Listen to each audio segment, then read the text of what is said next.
Halló. Góða kvöldið.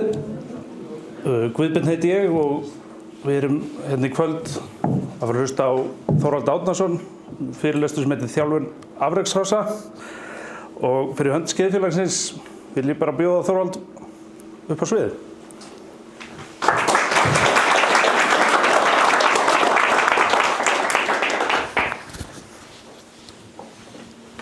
Takk fyrir það og velkomin öll. Gaman að sjá ykkur hér.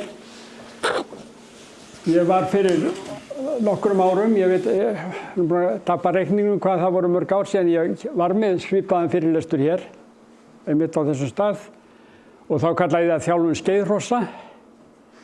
Nú hef ég breytt í aðeins, þannig að ég tek meira Þjálfun afrekshrossa og reyni svona að draga fram mismuninn sem að ég tel að maður þurfa að beita sem sagt í þjálfun kappreiðavegringa skeiðhesta, þar sem maður vill varðveita snerpu og flýti, og svo þeirra þolþjálfunar sem við þurfum oftast að beita við þjálfun annarra keppnisgreina sem við erum að keppa í á íslenska hestinum, þar sem að reynir mér á þolið. Og þessar hugsanir mínar í sambandi við þjálfunar lífeðlisfræði kom mikið til vegna þess að ég var töluvert með syni mínum sem út í Svíþjóð, sem var að þjálfa frjálsar íþróttir og var mjög góður hástökkvari, var sænskur meistari í hástökki, og ég tók þátt verulega í þjálfuninni, kunni ekki neitt til að byrja með, en mér leittist bara að sitja og horfa á, og svo ég fór að taka þátt í þjálfuninni sem svona aðstoðarþjálfari og fór svo meira inn í þetta og fór svo að kynna mér lífeðlisfræðilegan þáttinn í þjálfun sem er mjög sterkur meðal frjálsíþróttamanna. Og fór náttúrulega að hugsa að ég átti samtímis góða skeiðhesta heima og fór að hugsa hvort að þetta væri ekki alveg sömu lögmál sem að giltu eiginlega fyrir þjálfun skeiðhestana eins og íþróttafólksins, þar sem að snerpa er notuð. Og þessi fyrirlestur mín byggir mikið á þessu. Ég ætla að reyna að sýna ykkur svona grunni, gefa ykkur möguleika á því. Það er ekki víst að sumum kannski þykir þetta svolítið tyrfið, en ég skal reyna að gera það eins skýrt og ég mögulega get. Og þegar maður skilur undirstöðuna í þessari, hvernig vöðvagerðin virkar, hvernig vöðvaþræðirnir virka, hvernig lífeðlisfræðin er eiginlega í grundvellinum til þess að skilja af hverju maður fær þennan árangur sem maður fær í þjálfuninni. Og ég ætla að reyna að gera það.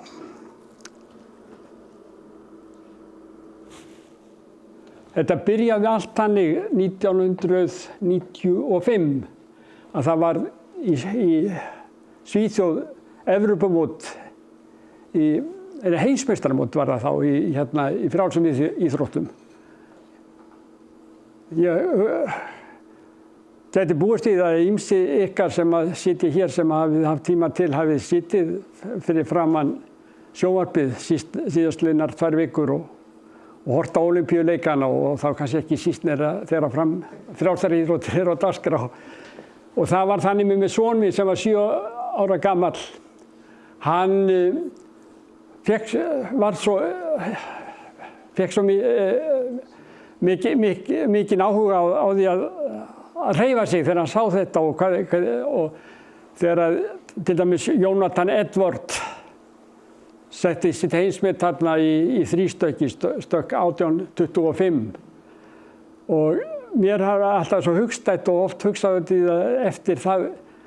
Enn eru menn að hoppa dálítið mikið með þessum kúbanska stíl. Þetta þrístökk var þannig að menn hoppuðu langt fyrsta steg og svo lengi í loftinu og svo þriðja stigið.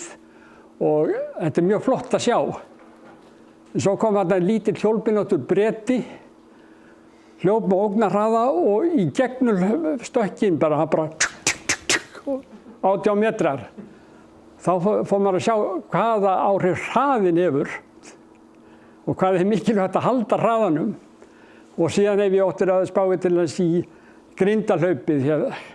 Þeir sjá fara hátt yfir hindranirnar og svífa lengi í loftinu. Það er flott að sjá, en það gefur ekki hraða. Og ef ég er að horfa á bestu skeiðhestana ykkar hérna, skeiða, þá sér maður það hraðamunur liggur alveg rosalega mikið í tíðninni. Og þeir séu ekki að eyða mjög löngum tíma í svifið. Auðvitað er það þannig að þeir þurfa að taka löng skref og það verður svif. En ef það fer að vera langt, þá dregur þá náður ekki sama tíma. En þetta byrjaði náttúrulega með þegar börn eru að þjálfa. Það eru allar greinar. Hann var duglegur sérstaklega í stökkum og fékk samt mjög fljótt áhuga á hástökki. Honum fannst það bara svo gaman að stökkva. Hérna er hann kannski 11 ára eða eitthvað svolítið, 10-11 ára áður. Kominn töluvert upp og það átti náttúrulega eftir að verða hærra síðar. Hann var nokkrum sinnum sænskur meistari, bæði utan hús og innan og stökk sem hæst 22. Það dugði ekki til þess að koma upp í elítuna í heiminum, þannig að hann komst aldrei til þess ólympíuleika eða stærri alþjóðleg mót. En þetta var samt bara ágætis árangur. Ef við skoðum frjálsar íþróttir svolítið nánar, þá sjáum við að það eru nokkra greinar sem höfuðgreinar. Það er stökk og það eru köst og það eru spretthlaup, það eru millivegalengdir og það eru langhlaup. Og líkamlegar aðaláherslur í stökkum, það er snerpa, það er styrkur, fjæðurmagn og léttleiki. Þeir mega ekki vera þungir því að þyngdarlögmálið er óvinur hástökkvarans. Þeir verða að reyna að halda sér léttum en þeir verða samt að ná upp miklu styrk. Þeir þurfa að hafa snerpu og þurfa að hafa fjæðurmagn. Og það er ekki öllum gefið heldur, það er náttúrulega mikið erði sem líka þar að baki og lífeðlisfræðileg mismunur á fólki hvort það nær því að hafa mikla snerpu og fjæðurmagn eða ekki. Margir geta æft upp styrk, allir geta bætt styrk sinn en sumir hafa eðli til að vera sterkari en aðrir samt. Hvað snertir köstin, þá skiptir léttleikin engu máli, en það þarf mikla snerpu, það þarf mikinn styrk. Það er oft komið mér óvart hvað, ef það er ekki mikil hæð á ránni að öflugir kúluvarparar sem hafa alveg feiknarlega snerpu, þeir geta oft stokkið yfir 1,50. Þeir komast aldrei náttúrulega yfir 2 metra en þeir geta alveg leikilátt vippa sér 1,20 og 1,50. Þannig að þeir hafa mikla snerpu en það eru öll köstin, þeir byggjast á því að þeir þjálfa upp snerpuna. Og í spretthlaupum þá náttúrulega er bara snerpan forsenda, það þarf að ná upp hraða og það þarf að ná upp styrk. En síðan þegar við komum í millivegalengdirnar, þá er það svolítið aðrir eiginleikar sem við förum að leggja áherslu á. Það er að þjálfa upp þolið. Og ég kem nánar inn í það hver er munur sem þetta á úthaldi sem við köllum þol og snerpu úthaldi. Við komum nánar inn á það síðar.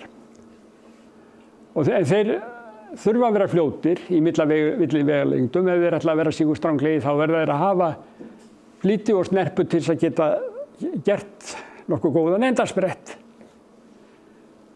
En þeir verða að hafa orku til þess að geta framkvæmt endasprettin og þeir verða þess að hafa þol.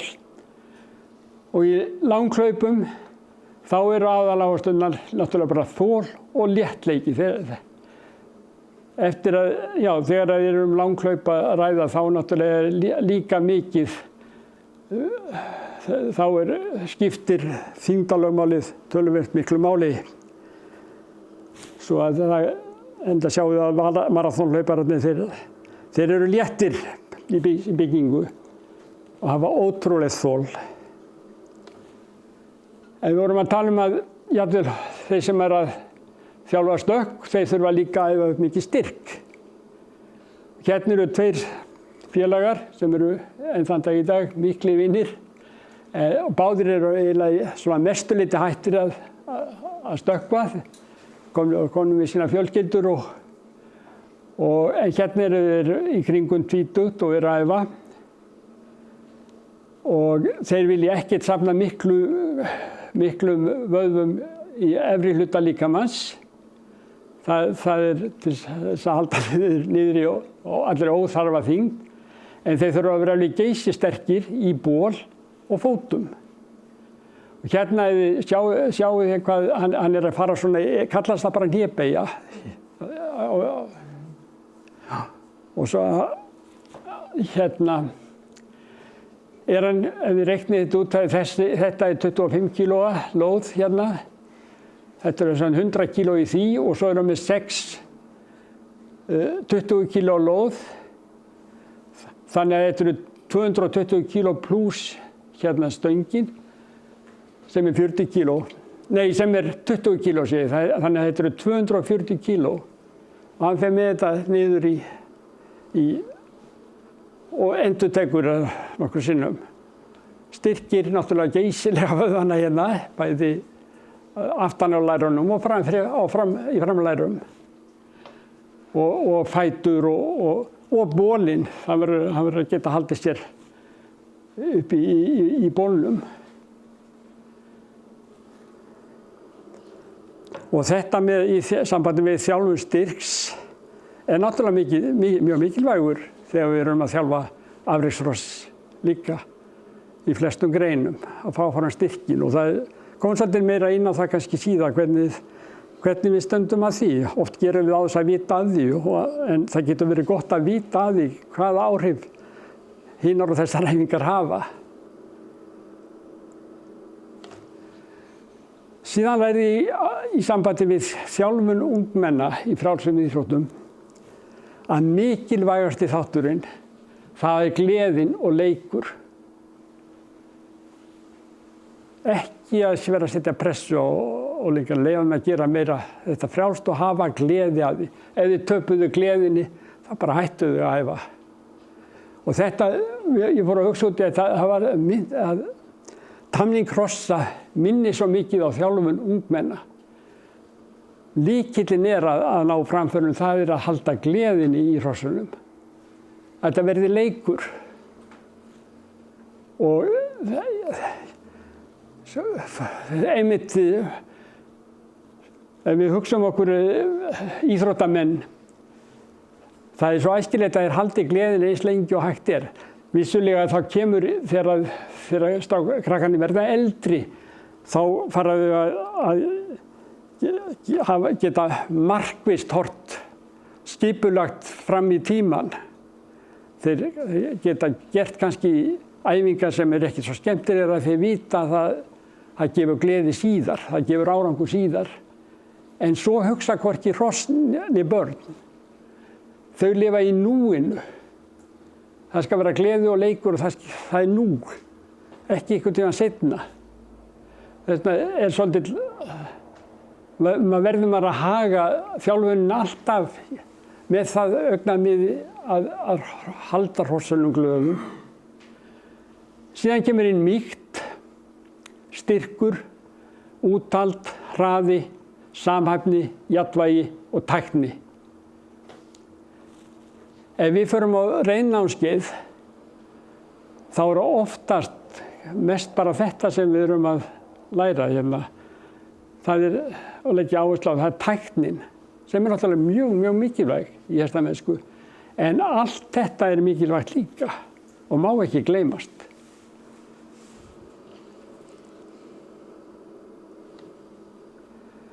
Keppnisárangur, við getum sagt að hann byggi á erfðum, það er að segja eðlisfærinu, en hann byggir líka á langtíma umhverfisáhrifum sem að næst í gegnum þjálfun.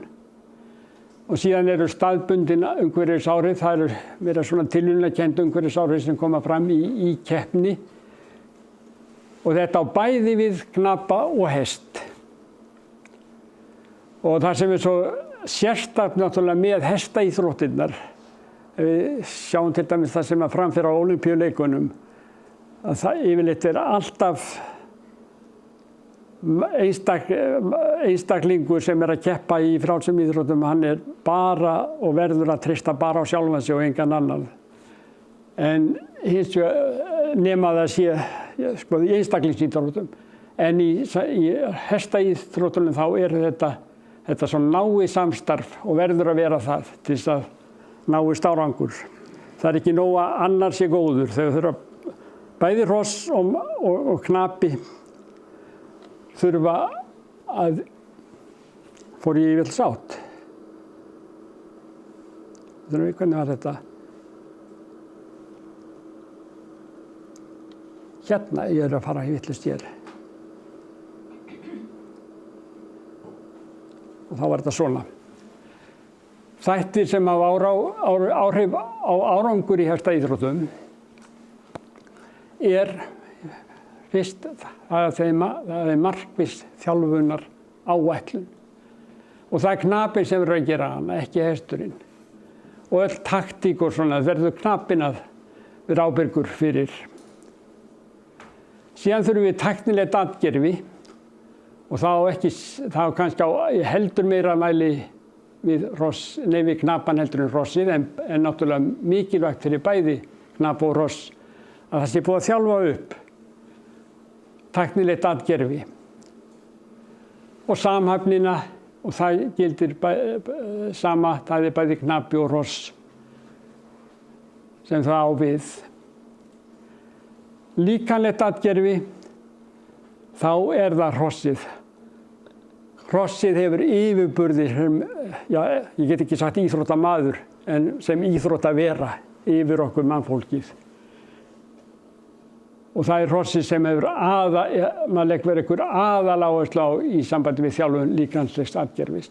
En maður má ekki gleyma þætti knapans heldur, algjörlega, því að hann er náttúrulega töluverður. Svo er andlegt atgerfi, það á bæði við knap og hross. Félagslegt atgerfi, hef ég sagt hérna bara knapi og hross innan sviga, en reyndar skiptir þetta svolítið miklu máli líka stundum. Hvað snertir hrossin? Hrossin eru sem flótta dýr og þau þurfa að hafa leiðtoga og það er mikilvægt að það er fyrir okkur þegar við erum að keppa að leiðtoginn að það sé óumdeilanlegt hver er leiðtoginn og það á að vera knappinn. Hrossin þurfa að síns á milli að skipa sér í goggunarröð. Og við höfum að sé náttúrulega hvernig þau hross sem eru læra að standa í stiganum alveg virðast dáðst af þeim eldri hrossunum sem eru leiðtogarnir.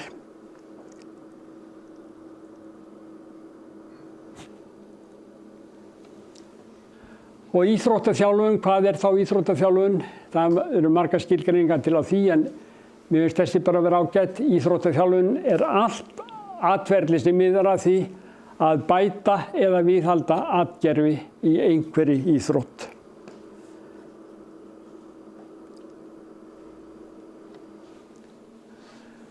Áhrif líkamlegra þjálfunar á íþróttagetu er alltaf þannig að það byrja með álagi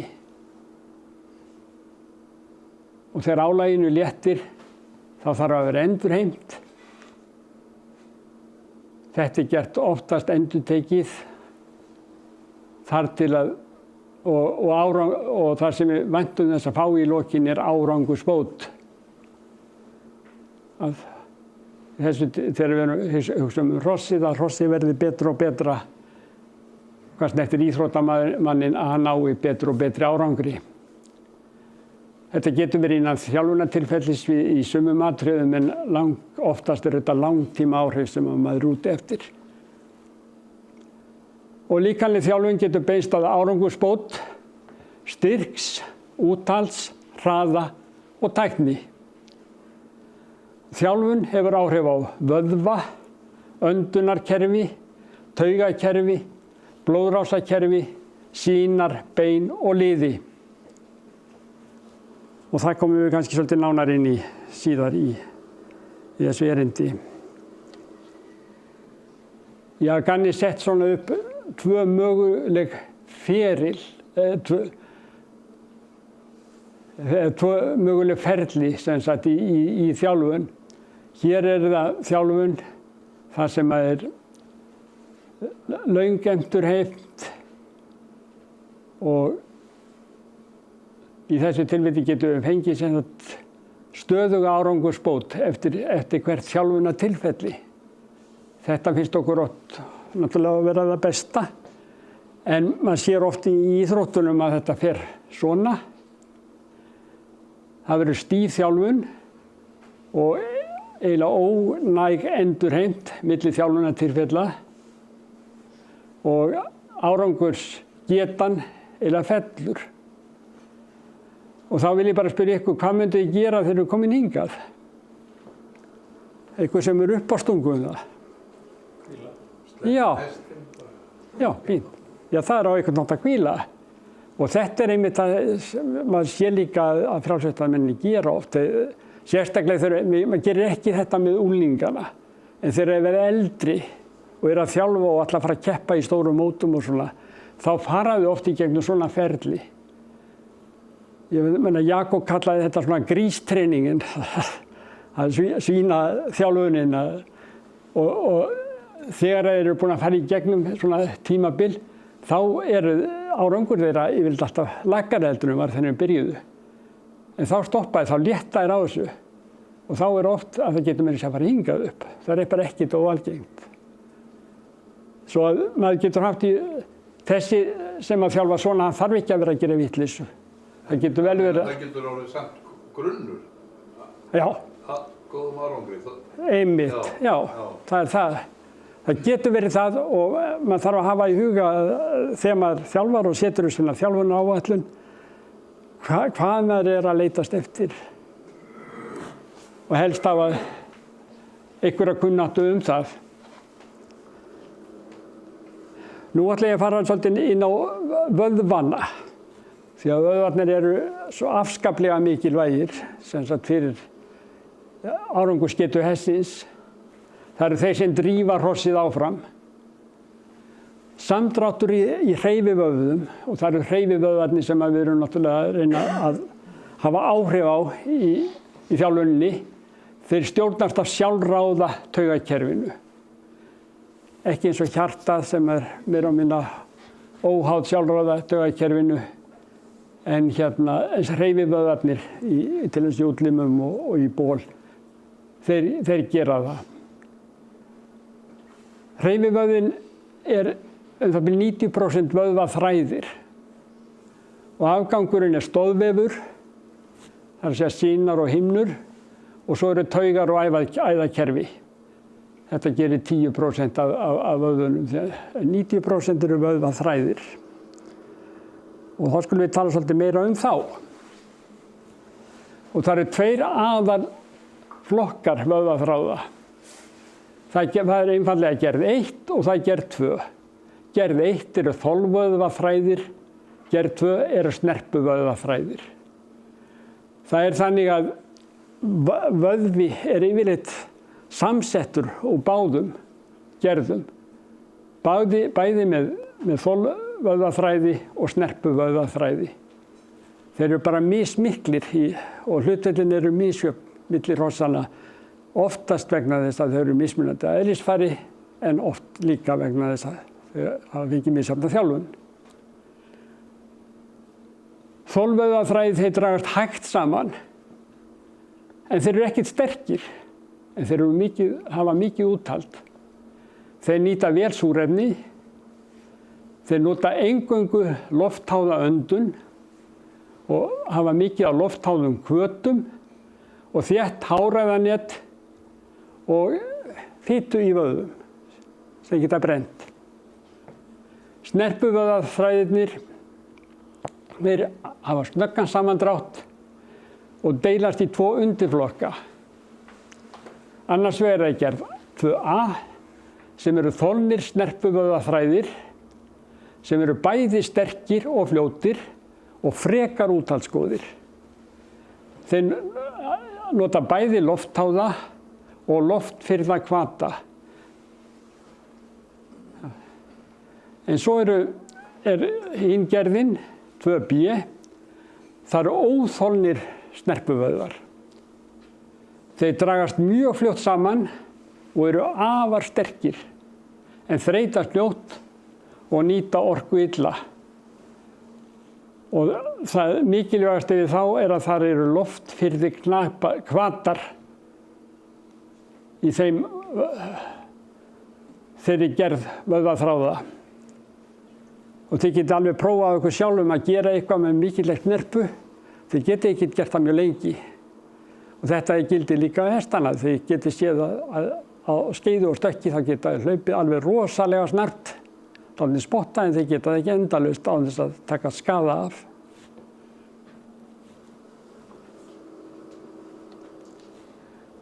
Ef við gerum samanburð á vöðvagerð spretthlaupara og maraþonhlaupara, þá sjáum við að þar er mikill munur á. Maraþonhlaupara þeir hafa milli 60–95% af gerð típ 1, þar er að segja þolvöðvaþræði, en spretthlaupararnir hafa mikið hærra hlutfall, þeir hafa 20–50%. Þeir hafa lægra hlutfall af þolvöðvaþræðum og miklu hærra hlutfall af snerpuvöðvaþráðunum.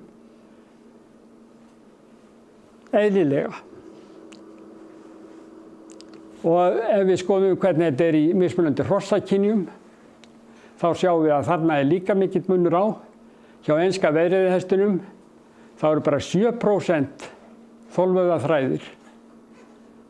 Og mér er kvartirhesta þá ég sé tölur þar sem það sé bara 5%. Það sé það bara 95% af vöðvaþráðunum snerpuvöðvar, bara 5% þolvöðvaþræðir.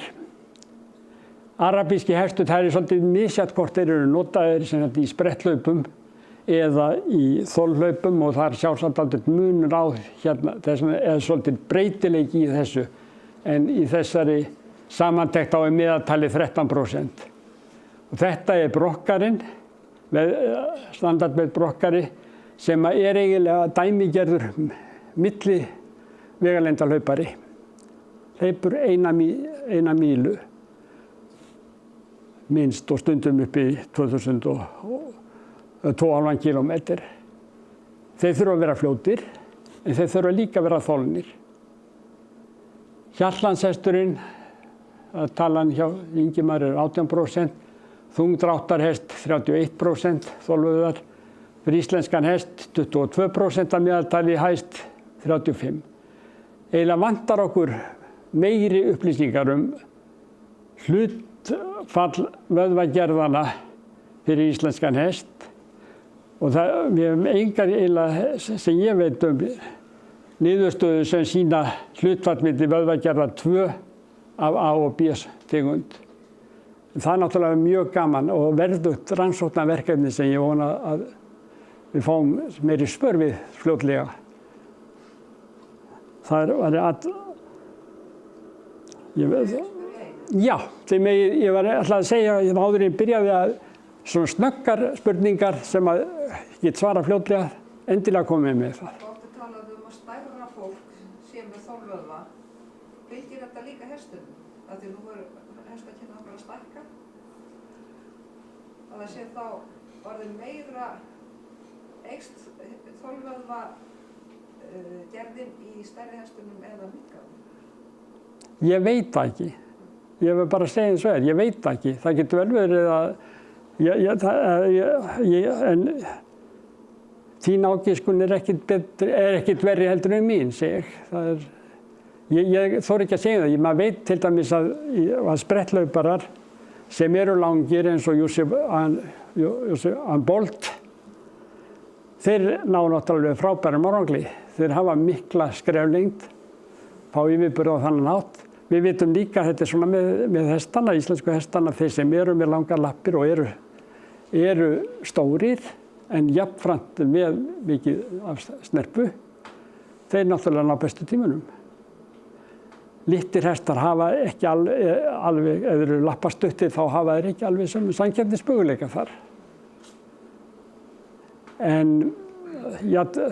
spurning hvort þeir hafa meiri að meðaltali, meiri snerpuvöðu eða minni, ég þori ekki að svara þeirri spurningu núna. Ég heldur bara bíða það til við fáum vitneskju um það. Er þetta bara eins og þeir fæðast hestarnir með þessi hlutföll? Eða er þetta fullt þjálfaðir hestar? Getur ekki breytt þessu? Jú, það getur breyst og við komum hérna bara held ég í næstu glæru ekki þessari, það næstu glæru. Þá kemur við með dæmi þetta hvað gerist þegar við erum að þjálfa hérna veðriða brokkarana. Frá því að vera fólöld og það til að við erum næstu 5 metra.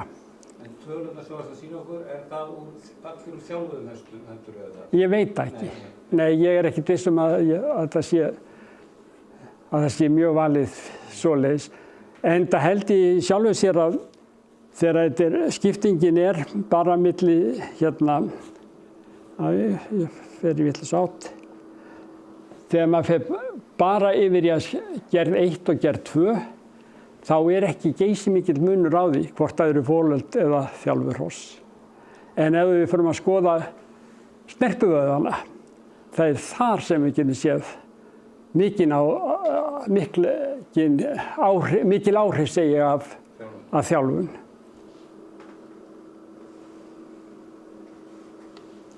Og þetta er þessi spurning, að hvað miklu leyti er hægt að breyta vöðvagerð með þjálfun. Þegar við vitum að hún er að miklu leyti arfgeng. Sérstaklega hvað snertir skiptinguna í 1 og 2, gerð 1 og 2. Við vitum líka að reynslu á útvarpsþjálfun getur breytt lítið þolnum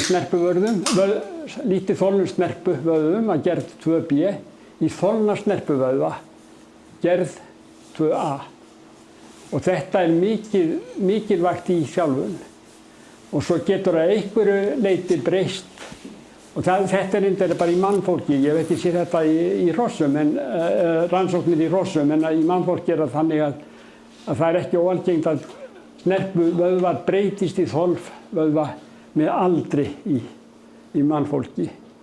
Ég er svona aðeins efins að það sé alveg sama þróun hjá hrossum. Ég held að gamli klárar geti haldið snerpu ótrúlega lengi nefnilega.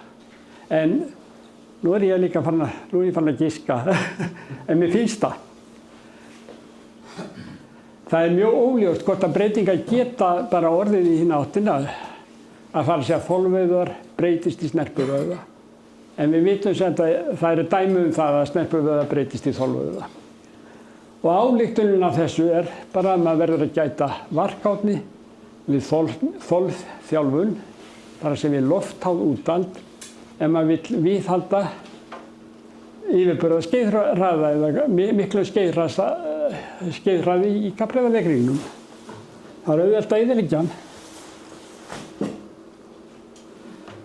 Til að sýna ykkur hvað gerist þegar maður, hérna í rannsókn, þetta reynda bara 8 hestar í þessu.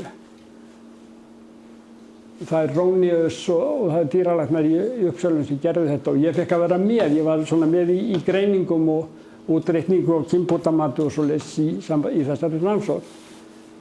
Og ég fattaði ekki þá hvað þetta var náttúrulega merkileg grein. Það var ekki fyrir ég fór að þjálfa sem ég fór að skoða þetta. Hérna kemur greinilega fram, þetta er 7-8 mánaða fólöld til að byrja með þegar þau eru tekið inn og það tekið biopsí, sýni sem sagt með nál úr lendarvöðva þeirra og þetta endurtekið svo árlega upp í sem sagt næstu því 60 mánaða aldur, næstu því 5 vetra, 4,5 árs kannski minnsta kosti. Og við sjáum það sem gerist að þolvöðvarnir, þeir eru áfram, þeir eru í kringu 15 til 17% getur maður sagt. Og það breytist ekki. En skoðum hvað gerist með hlutfalli milli hvað gerist í snerpuvöðvunum. Foreldrin hafa miklu meira af loftóháðum snerpuvöðvum. 55% af snerpuvöðvunum eru sem þetta typ 2B og það blir 30% typ 2A, tegunda 2A.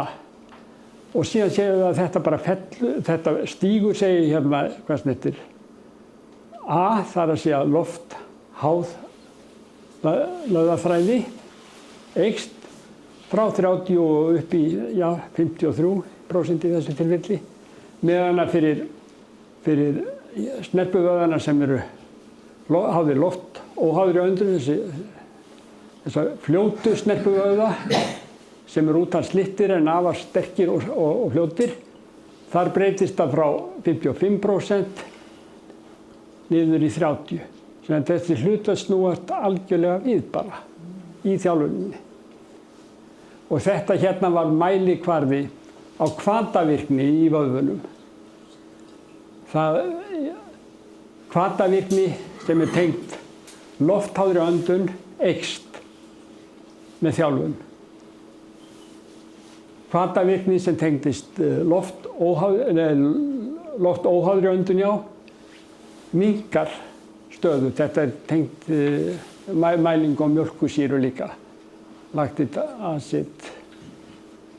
Þannig að framleiðsla þegar er loftfyllt öndun þá myndast mjólkursýra í flestum tilfellum og það er þjálfast upp hvatar sem að hjálpa til að brjóta hana niður.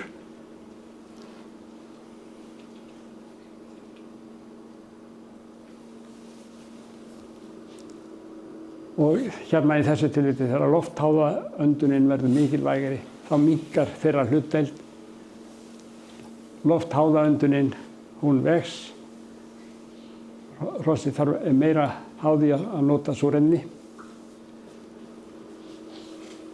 Svo þetta skeður við þjálfunina, það höfum við. Og þetta kemur mjög vel heim og saman við þá reynslu sem maður hefur líka í mannfólki. En það bara, hesturinn með miklu meiri vöðva, miklu sterkari vöðva.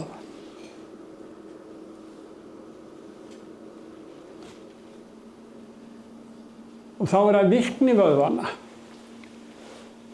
Hvað það sem að veldur samdrættinum í vöðvanum sem gefur styrkin?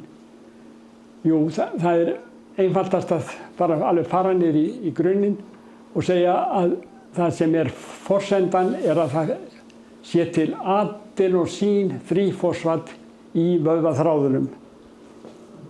Það sem að samdrátturinn á sér stað.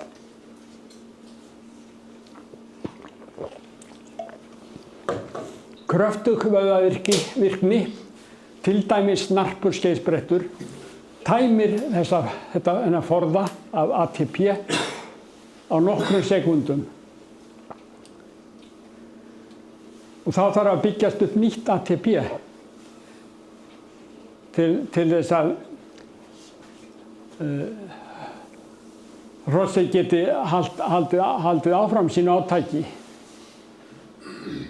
Og það tekur við notkun á kreatínfosfati við hámarksafköst bara stutta stund.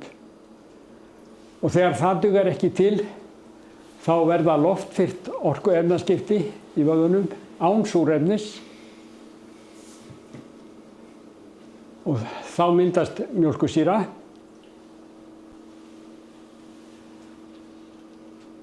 En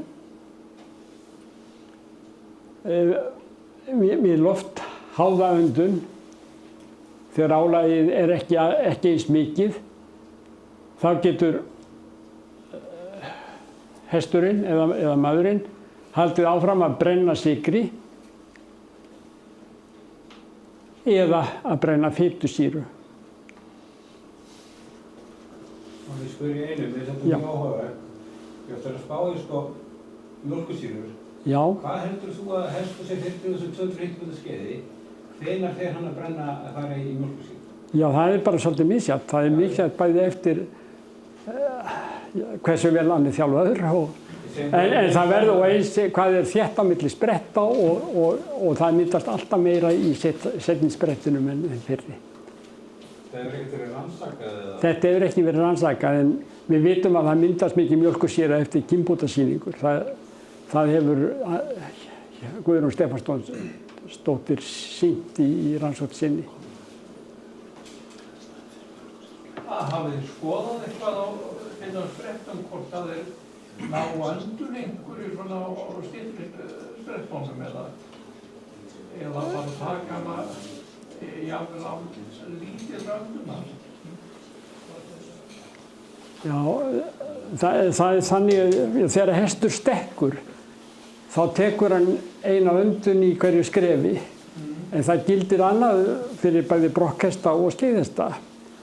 Þeir anda ekki í takt við hreyfinguna og það er sjálft dálítið misjafnt milli hesta hvort þeir haldi í sér andanum eða hvort þeir andast allt hlaupið sko. Þetta er áhugavert að skoða en það sem ég vil náttúrulega að er mjög mikilvægt að þegar að hlaupinu er lokið að það sé hesturinn fljótur að ná niður önduninni. En hversu oft hestur andar í hlaupi, veit ekki. Nei. Ef við tökum kröftuga vöðvavirkni, bara örskamma stund, milli 5 og 15 sekúndur, og við erum núna að tala vel þjálfaðan hest, þá hefur við ATP í vöðunum sem að snerpuvöðvarnir nota og þegar þeir gera það, þá brýst ein jón hérna, fosfatjón. Hún brýst og losar sig og það skapast orka og það sem eftir verður er ADP, það er adenosín dífosfat í staðinn fyrir þrífosfat. Og þetta er það fyrsta sem gerist þegar hesturinn tekur á.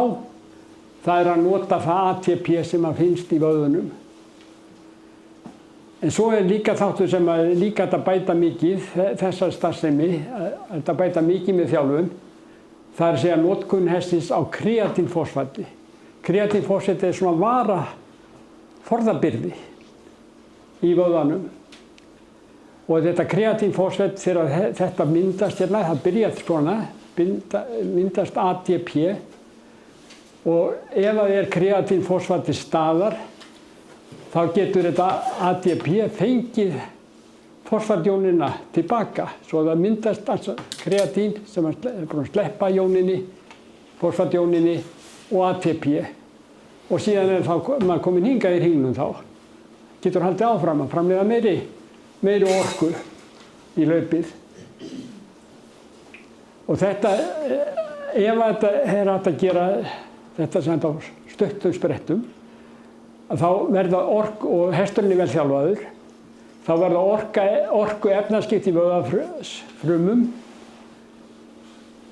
og ATP.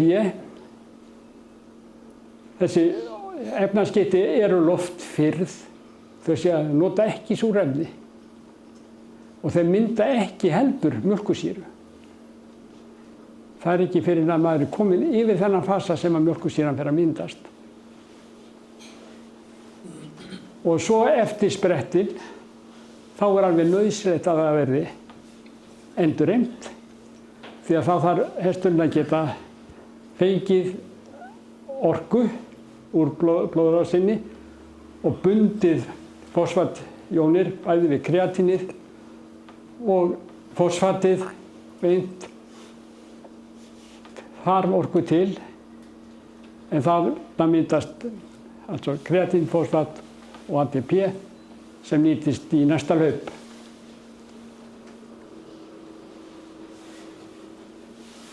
Ef að vöðvavirkni verður lengur eða hesturinn er lítið þjálfaður, ekki nógu þjálfaður, þá geta þessar byrðir auðveldlega þurrtæmst.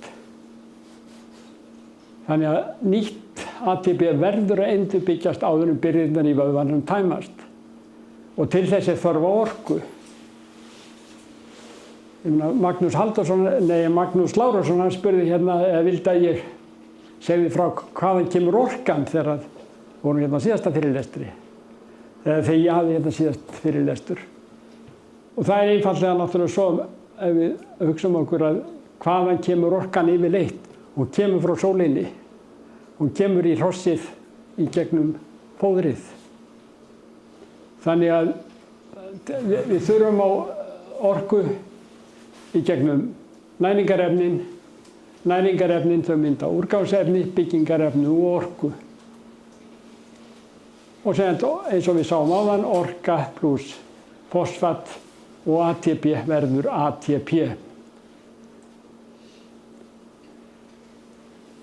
Og meðan að hægt er, þá verður loftháð frumuöndun í típu 2A vöðvaþráðunum og típu 1 líka, því að hún heldur alltaf áfram og gefur vissa viðbót. En það bara í snöggum sprettum þá er það típ 2 sem er svo mikilvægasta. Og það í lengri sprettum þá er nauðsynlegt að það sé dálítið mikið þá af típ 2A en þá í hestinum, þannig að hann geti haft loftháða frumuöndun, það sé að hann brennir annað hvort vöðvasykur, því að vöðvasykur og súrefni verður koltvísýringur og vatn og ATP eða loftfirrð orkuefnaskipti sem að nýta vöðvasykur, glykógen, klofna, án súrefni það myndast mjólkursýra og ATP. Og þegar við erum komin út í það að fara að þjálfa millivega lengdarhlaupara eins og er með þegar við erum að þjálfa hross til afreka sem fingangsross eða tölthesta eða aðrar hestakeppnir, þá erum við oftast að tala að þeir verða undir töluvert miklum afköstum í meira en 3 til 4 mínútur. Og þá er bara alveg nauðsynlegt að það verði loft háð frumuöndun allan tíman. Bruni vöðvasykurs, þar sem að vöðvasykur pluss súrefni verður að koltvísýringi og vatni og ATP. Eða loft háð frumuöndun fitusýra. Það er að segja fitusýrur pluss súrefni verður að koltvísýringi og vatni og ATP. Og við bruna fita þá næst meira súrefni og meira ATP. Þess vegna til að segja þér í maraþonhlaupinu að þá skiptir í sköpum að hafa mikla fitu í vöðvunum til þess að geta brennt. Því að það er svo mikið virkni í því. En þetta, þegar maður er í slíkum keppnum sem að taka þetta langa tíma, þá getur maður ekki keyrt með fullum afköstum. Þannig að maður verður að vera undir, ég veit ekki hvort þetta er skilmerkileg orða hjá mér, sem að vöðvavirkni undir mörkum, það er að segja, það verður að vera neðan marka fulla afkasta. Ef maður ekki gætir að sig, þá fær maður súrefnisskuld, það er að segja, það myndast mjólkursýra, vöðvarnir verða súrir og það ber að forðast. En hvað er stór hluti af þessu fóðrun fyrir svona átök til að afstjóra alls konar orkufóðri? Já. Og samt er talað um íslensk meistarinn ekki þurfa þess nema þá í svona afreks. Já. Hvað er stór hluti af þessu til að forðast mjólkursýruna, fóðrun og þá sérstaklega fóðrun fyrir átökin. Ég veit ekki rétt að svara við þessu, ég veit bara hvernig ég hef meðhöndlað minn hest. Ég gef honum bara hey og mjög lítið kjarnfóður. Og ef ég gefi kjarnfóður þá byrja ég með það löngu áður í fyrir keppninu, ekki að gefa bara neitt svona réttur í keppni, breyta helst engu. Og ég alveg sannfærður að í flestum tilfellum dugir það. Gott hey það held ég það besta sem bara hesturinn getur fengið. Auk náttúrulega steinefna, réttra steinefna og elektrolíta og svona þátta en hesturinn að náttúrunni alinn upp eða ræktaðust af öðru á náttúrunni til að nýta gróffóður og það gerir hann vel og það gróffóður sem við erum að bjóða hrossunum núna er náttúrulega alveg listagott fóður ef við byrjum það saman við Útey og Sinu sem hann hefur kannski næsta stóran hluta Íslandssögunnar. Þannig ég veit ekki, það sumir hafa mikla trú á því að gefa hestum mikið kjarnfóður. Ég hef það ekki, en ég hef ekkert neitt sterkan grunn að standa á þar. Mér bara finnst það. En þú myndist á að gefa það löngu, ef þú gefur það, að gefa það löngu áður? Byrja, já, og gefa bara lítið. Hvað er þetta þá að tala langan tíma?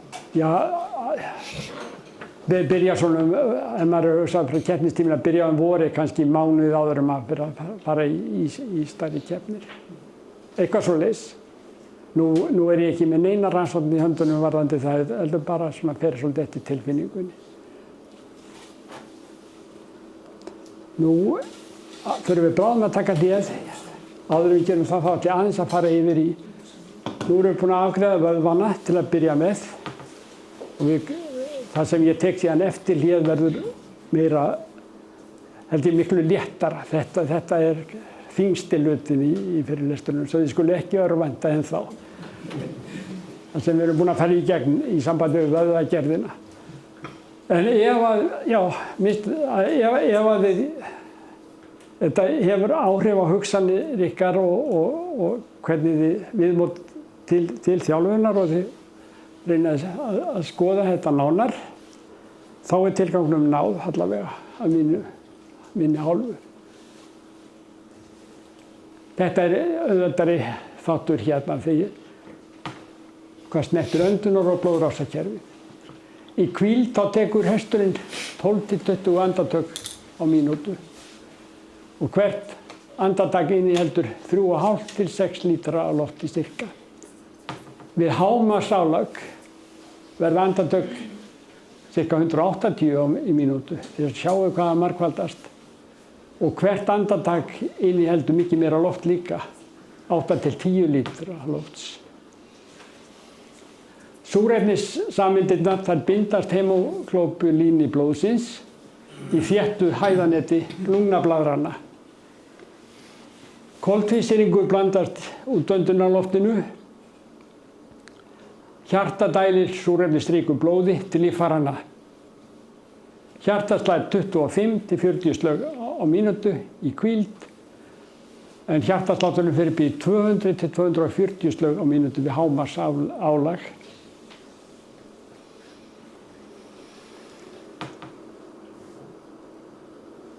Og það sem kannski hugsa mikið höfum kannski ekki gefið nógu góðan gaum að það er þýðing miltisins sem alveg sérstök í hrossum.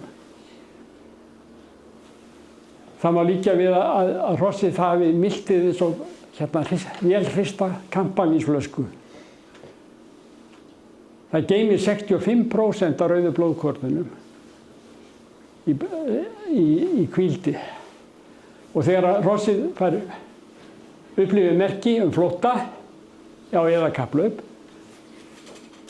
það er svona adrenalín kikk sem að veldur því, þá spýtist tappinn úr flöskunni og rauðu blóðkornin sprautast út í æðarnar. Súrefnisupptakan 35-faldast á 60 sekúndum og eftir hlaup, eða þegar átakinu er sleppt eða minnkar, þá byrjast að safnast í miltið aftur, en það tekur það byrjast klukkustund að endur hlaðast að fullu. Og það er afskaplega mikilvægt þegar við hugsaum út í þetta, þegar við erum með hross sem ætlum í kappreiðar, fara inn í bóksinn, að það byrji ekki að sprauta adrenalíni og snemma.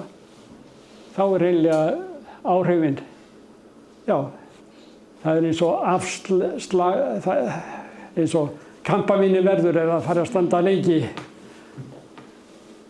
krafturinn í því og gosið minnkar. Mikilvægt að hrossið sé rólegt þegar það fer inn í startbásana og að þegar merkið kemur, hrossið sér að opnast, það hleypur út, þá kemur adrenalín og þetta skeiður svo snöggt. Það spýtist út í blóðrásina ferskt, gott ónotað blóð sem að nýtist vöðvunum.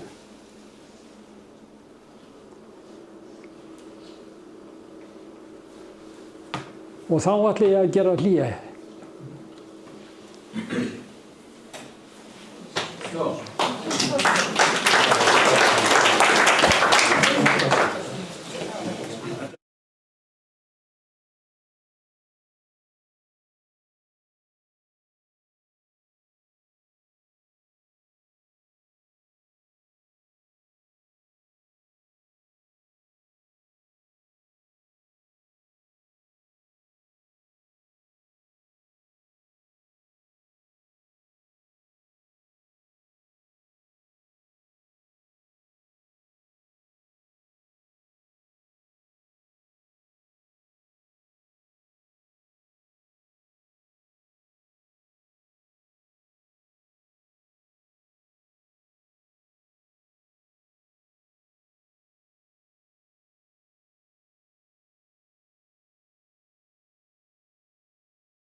Jæja, þoliði meira. Þá höldum við áfram. Hvernig getum við nýtt þessa þekkingu sem við fengum núna og förum aðeins í á grundvallaratriði varðandi þjálfun keppnisrossa. Eins og ég sagði upphaflega það sem að gildir krakkana allavega að halda gleðinni og viljanum og ég held að það sé líka mikilvægt jafnvel fyrir lengra komna í þjálfun og að gera það og það er mjög mikilvægt fyrir hrossin. Maður á að æfa mikið það sem hrossið hefur gaman af og kann. Ég segi þetta nú bara skotið út í lofti, cirka 80% af æfingatíman, finnst mér kannski vera eðlilegt. Hafa fjölbreytni, teyma, ríða í samreiður og hvoru og gera þjálfunina skemmtilega fyrir hrossið.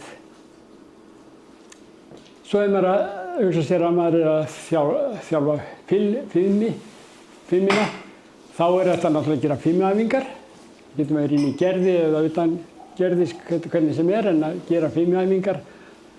Það æfir bæði náttúrulega fimmi hestis og líka leiðtogahlutverk. Reið utan vegar er náttúrulega mjög mikilvægt að ekki alltaf að ríða á sléttu vegi. Töltið hefur náttúrulega mikið áhrif á sem sagt mýkti í skrokk hestsins og fimmi. Hvað snertir styrk? Þegar við förum að ríða unghestinum, þá erum við að kenna honum að bera vigt. Og það að bera vigt náttúrulega hefur áhrif á að auka styrk. Það er hægt að gera enn meiri með klifri og svo ekki að tala með sprettum og söfnum. Þolþjálfunin, hún byggir á því að maður verður að æfa oft og hafa lotuþjálfun sem er ekki með fullum afköstum, heldur svolítið undir fullum afköstum, ekki fara upp í of háan puls. Og það eru svolítið lengri vegalengdir þá, sérstaklega ef maður vill æfa þolið mikið. Sund er sjálfsagt gott til þess líka, æfa þolið. Svo er hraðinn og þá æfum við fremst á stuttar snarpalótur og góð hvíld á milli lótna. Það var gamall maður hérna í Grímsnesi, bróðir Þorláks Ottesen, hann heiti Jón í Reykjanesi og Jón, þið þekkið hann vel náttúrulega, ég veit ekki. Hann hafði mjög gaman að kappreiða á hrossum, hann var bara með stökkross, og hann sagði við mig, þegar ég var ungur strákur, ég var hjá Sigga á Bjarnastöðum, það var nú hann sem kveikti í mér skeiðbakteríuna og var mér fyrirmynd sérstaklega í því hvað hann var lipur og lagði svo mikla áherslu á prófmennsku og þetta geta sjást þegar maður var að leggja hest og það var engin átök, það var hesturinn sem átti að gera það. En Jón í Reykjanesi, hann hafði fljóthross, hann kannski fóðraði ekki mjög vel eða svo, það kannski var einhver svona misjafnt með það, en hérna hann sagði mér að ef maður ætlar að fá fljótan hest, þá ætti maður að ríða mikið á feti og hleypa svo snarpa lótur. Og þú veist nú hvernig þið vitið allavega þessum yngri hérna hvernig þið með gamla kalla, þið takið ekki alltaf mikið mark á þeim og ég gerði það ekki heldur þá. Það var ekki fyrir löngu seinna sem ég sá að þetta var alveg rétt hjá honum. Það er eiginlega mjög mikilvægur þáttur í þjálfun kappreiðarvegriðsins að taka stuttar snarpa lótur og hafa góða hvíld á milli lóta. Ríða fetið á milli, taka snarpa lótur. Nú samhæfni æfir maður með reið utan vegar í snjó vatni og fleira. Tæknina, já, það náttúrulega gangþjálfunin, það hvatningar, það leiðtogahlutverk, að niðurtaka og þegar kemur að skeiðinu að kenna hrossum að óttast ekki ráðsbásana heldur þykja bara gaman að fara inn í þá, líða vel þar og standa rétt þegar kemur að því að dyrnar opnast. Og það má alls ekki skeið eins og mér fannst í sumar á landsmótinu að það var verið að opna strax á hestunum, eða áður en hestunum kom inn. Þá bíða nokkra sekundur, leyfa knappanum að ganga frá hestunum eins og hann vill. Ég meina þegar við horfum á Ólympíuleikana þá hvað heldur það myndi skeið ef þeir skitu af þegar áður en að þeir kemur niður í blokkirnar.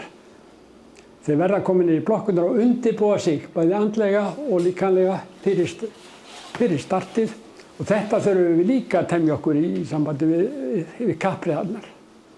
Hrossið á að vera afslappað, það verður að vera afslappað og það er vel hægt að þjálfa það. Þannig að það verði það. Jafnvel þó þau séu viljug og spennt í byrjun. Og þau eiga að ganga fús inn í lokaðan bás og knappanum á að gefast tómt til að hægraða hestinum. Hann veit hvort að hestinum vil taka hægra stökk eða vinstra stökk. Oftast er það þannig að stundur skiptir ekki öllu máli, en aðalatriðið er að þessi löppin sé ekki átt í rattan. Og það sem skeður þegar það opnast svona fljótt er að minnstakosti, já bara það er helmingslíkur hvort að hesturinn er komin í rétt stöðu þegar það opnast eða ekki. En þá vera þannig að þetta á að vera undir stjórn knappans þegar hann kemur inn og hann veit að hesturinn að vera á hægra stökk, þá hann sjá til að hægri afturlöppin sé undir hestinum. Og ef að það gerist, þá er alveg bara næstu því garanterað að hesturinn kemur og rétt stökki út og auðvitað með að koma niður í skeið og finnst þetta gaman. Það sem verður þvert á móti er að þegar hesturinn er að fara í kiststökk, fyrir utan að það er svo ljótt að það á að geta verið neitt sýningaratriði á landsmóti að sýna keppni í kiststökki og það fer bara svo illa í hestin líka. Kiststökki fer verulega illa í hestin og í sjálfstraust knappans. Svo þetta finnst mér að skeiðfélagið þurfa að taka upp og laga á sínum. Það er fínt. Við gamla stuðning. Já. Þetta er bara mjög gott atrið sem kemur hérna að sambandi við startið. Já. Og ef við berum bara saman startum núna í dag og startum til dæmis bara þegar startbátum sem voru fyrst að koma, þá var ekki orðið framför. Það var gert betur á þeim fyrstu árum. Það voru reyndir menn sem höfðu áður kynst störtuna línu sem voru enn við störtun og áttuðu sig á þessu mikilvægi. Já. Svo vil líka benda á það að á Norðurlandamótinu sem var núna helgina, eða fyrir helgina, þá var störtun afleidd. Þannig að þessi predikun þarf að fara bæði hér til okkar Íslandi og eins bara til erlendis í Íslandska heiminum. Já. Og það dæmi sem þú nefnir hérna með Ólympíuleikana er frábært. Ég var núna síðustu daga bara þessu vikur 20 klukkutíma í að sitja í Ólympíuleikunum og finnst með stórum dráttum allri frjálsíþróttunum og þetta atriði með startið þar, það er bara frábært sem þú nefnir hérna. Þannig ég myndur bara hvetja því svona virtara vanleikuna mann að skrifa grein, hvortveggja á íslensku og ensku og birta þetta atriði sem varðar störtun. Þegar menn með það óra í dag að hrossin verði vitlausir í básónum og það þurfa að opna sig fyrst, sem er bara grundvallarmisskilning. Já, ég er alveg sammála þessu, Kristinn. En ég lofa ekkert að skrifa en það getur verið að ég gera það. Við sjá hvort ég fá eitthvað viðbrögð við þessu erindi. Ég vona það. Nú þjálfum einstakra greina og við tökum upp þetta aftur það sem ég nefndi þarna í byrjun í sambandi við langhlaupara, millivegalaupa og spretthlaupara. og fjölþrautina, að langhlaupari hann þarf náttúrulega að hafa vel þjálfaða vöðvagerð 1. Það og þetta átilans á við þolreið og mjög langa spretti. Það þarf að vera góð þjálfun í loftháði frumöndun. Millivegalengdarhlaupari, hann notar aðalega loftháða frumöndun en hann þarf töluvert mikla snerpu, bæði í hlaupinu og í endaspretti ekki síst, og þið sjáu til dæmis að millivegalengdarhlaup sem kannski byrja með 800 metrum og fer upp í 1500 metri, það aðalega þau hlaupin. Það sem við erum að tala um millivegalengdarhlaupari sem þarf að hafa mikinn flýti, en hann þarf að nota nær eingöngu loftháða frumöndun, getur kannski farið yfir í þegar að nota loftháða öndun bara á endarsprettinum, ekki fyrr. Og ef hann gerir það snemma í hlaupinu, þá kemur hann til með að vera sem Ingi Brekksson hérna í 1500 metra hlaupinu. Hann hefur ekki kraftinn sem hann hefði annars. Þjálfun fyrir millivegalengdarhlaupara, ef við yfirfærum það yfir í þjálfun hrossa, þá erum við að tala um hringvallareiðina, kappreiða brokkhesta og veiðihesta, fimikeppni og hindrunarstökk. Þannig að mjög oft eru þeir sem eru að þjálfa afrekshross í hestaíþróttum að hugsa um millivegalengdarhlaupara þjálfun. Spretthlauparar aftur á móti, þeir nota bæði loftháð og loftfirrð orkuskipti í frumunum, og þar loftfirrða orku efnaskiptin að hafa geysilega mikla þýðingu, og þess vegna þarf hann að hafa meira af typ 2B í vöðvum sínum, en hann þarf líka að hafa typ 1 eða þolvöðva vissu marki og snerpuvöðva sem að nýta súrefni. Hér erum við að tala um kappreiðaskeið, flugskeið og kvartmíluhlaup. Kvartirhestin svona ofurspretthlaupari. Hann keppir á stuttum vegalengdum, mest upp í 300 metra, 300-400 metra, en oft á miklu styttri sprettum. Og það leggja alveg geysilega mikla áherslu að þeir hafi mikla snerpu og notið þessa vöðvagerð 2B. Svo spurningin þegar maður kemur, og maður með góðan vegring til dæmis, en hann jafnframt góður í tölti og öllum gangtegundum. Það að við láta nota hann sem þingangshest, en þá spurning hvað á ég að gera. Og þannig versta að maður þarf að taka þessi ákvörðun töluvert snemma. Áður maður búinn að þjálfa ómikið þolþjálfun í hann. Því að það virðist vera svo erfitt að snúa þeirri þróun við. Og þetta náttúrulega við keppnisrosting í gangi. Og maður að velja milli þess, eða hvort maður gerir, og þá hann góður í skeiði, en ekki á við á allra bestu og fljótustu. Eða vill maður bara hafa hans skeið sérfræðing. Því að það þarf að fórna. Einhverju þarf að fórna. Og þið sjáu til dæmis að þeir sem eru að keppa í fjölþraut á Ólympíuleikunum, þeir sem vinna samanlagt lögstig, þar sem eru 9 snerpugreinar og ein þolgrein, og það 1500 metra hlaupið hjá körlum, 800 metra hjá konum. Þeir sem vinna þá yfir allavega 1500 metra hlaupið, það eru aldrei þeir sem að vinna allt.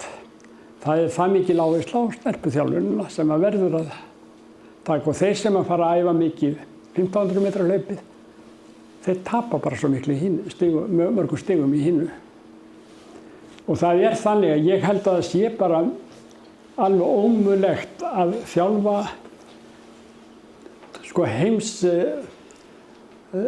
hest sem að stendur sig alveg í efsta flokki í fyrrgangi í stórum keppnum og viðhalda jafnframt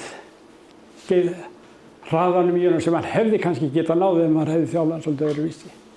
Þannig bara, já, okkar oftast valið, hvernig viljum við þjálfa hann og það bara gott að við tökum það ákvörðun svolítið snemma. Þetta hestur sem nógu snarpur til þess að ég vilji fórna honum, segja það þannig sem alliða hesti, það að segja trúlega fer hann ekki upp í allra hestaflokk ef ég þjálfa hann bara sem skeiðhest, en hann getur orðið kannski heimsmeistari eða Íslandsmeistari eða allavega í fremsta flokki. Þetta hvet ég ykkur bara til að hugsa svolítið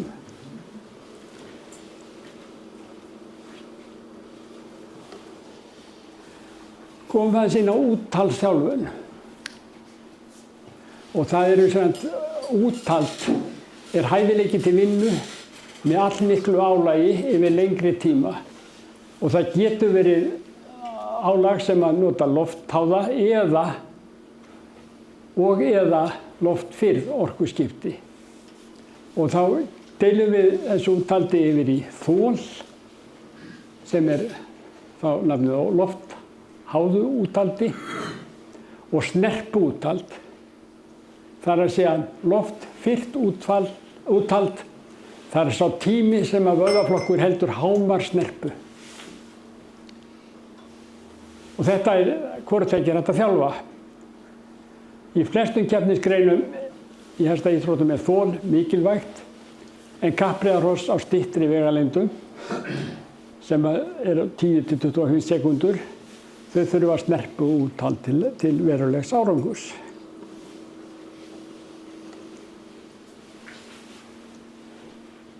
Úttald þjálfum við mismunandi áreynslu, ef maður þjálfar með léttri áreynslu. Þannig að, já, maður fer ekki, maður kallar meðaláreynslu ef maður komin upp í 70–80% af hámarkspúlsi. Ef maður undir því, þá talum við létta áreynslu. Hún örvar öndunarfæri og blóðrás, bæti virkni loftháðra vöðvaflokka og eflir háræðanet sem umleikur þá og jafnframt styrkir jafnframt stoðvið. Þetta æskilegt þjálfunarform í byrjun þjálfunar og við frumtalningu og sennilega mjög mikilvægt að þetta og verður það stöðugt sem hlutdeild í þjálfun skeiðhrossa. Tölum áðan það að í sambandi við þjálfun skeiðhesta þá hafði Jón í Reykjanesi rétt fyrir sér að maður ætti að ríða mikið á feti eða hafa létt álag og svo snarpa spretti þess á milli. Meðaláreynsla þegar eru komið upp í 70–80% af hámarkspúlsi. Munið hvað hámarkspúls hjá hesti yfirleitt? Já, það mjög, já, getur farið upp í 240 en 220 ef það svolítið misjafnt eftir hestum, hver þeirra hámarkspúls. Það getur verið mjög sniðugt og hvatt til einmitt í þjálfun brokkhestana að maður skoði fyrir hvern einstakan hest hver hvílupúls hans og hver hámarkspúls hans. 70–80% hámarkspúlsi þá maður komin í meðaláreynslu. Það góð áhrif á hjartað og blóðrás og eykur hámarkssúrefnisupptökuna. Háræðakerfið styrkist frekast og hæfileikinn að brenna sykur og fitu vex. Fjöldi og stærð hvatbera vex og virkni hvatanna eykst. Þetta þjálfunarform sem ætti að vera ríkjandi í þjálfun keppnishesta og ég segi hugsanlega að undantekinni þjálfun kappreiðarhrossa. Ég held að þessi áreynsla sé kannski ekki alveg allra besta sem að getur hugsað sig við þjálfun kappreiðahesta. Nota þá frekar létta áherslu og mjög mikla áreynslu. Og sinni mikil áreynsla sem maður getur notað í þjálfunarferðlunum þar sem maður fer eiginlega svona upp að hámarks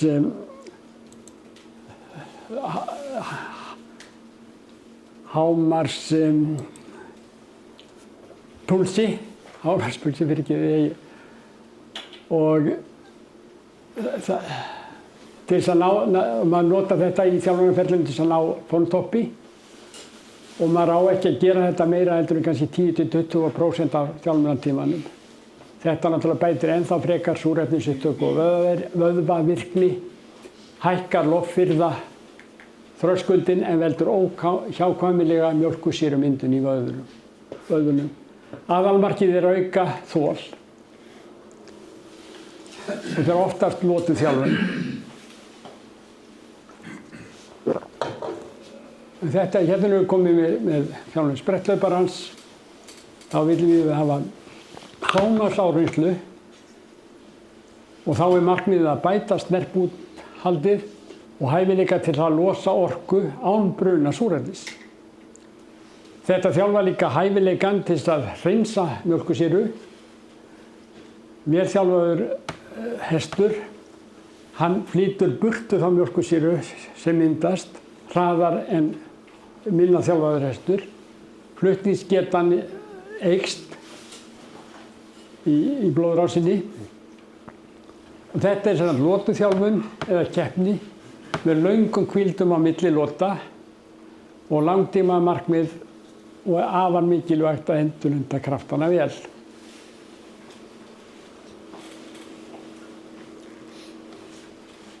Svolítið hraðan. Hraði er en flókin grundvallareiginleiki sem byggist á taugabóðum og vöðvavirkni ásamt vogarstangar áhrifum í limum. Hraði er mjög háður getu til afslöpunar. Áhersla á það, upphitun og aðgangi að nýtanlegum orkubyrðum. Þið sjáið þeir sem hafa horft á Ólympíuleikana hvað er mikilvægt að spretthlaupararnir sé ekki að spenna sig í andlitinu eða neins staðar. Það er bara vöðvarnir í fótum sem eiginlega og í skrokknum sem eiga að vinna ekki neitt sólunda orku á annan hátt.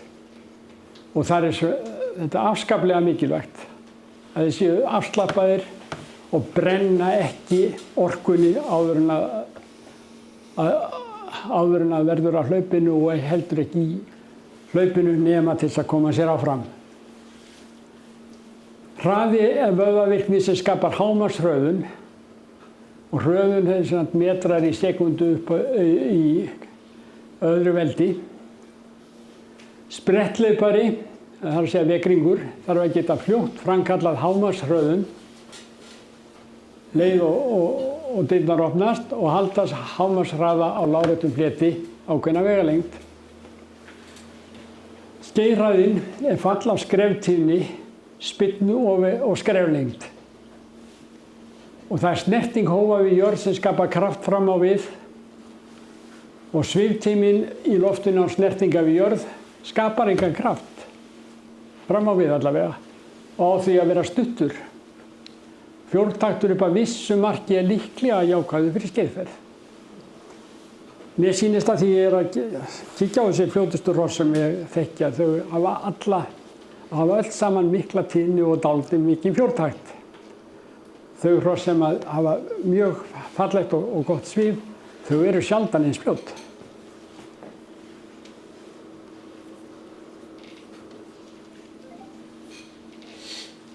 Ég endurtek þetta hérna sem ég hef sagt áður að mikil þjálfun þols er neikvæð fyrir flýti en grunnþjálfun til að styrkja beinagrind, stoðvef, er nauðsynleg fyrir endingu og hreysti.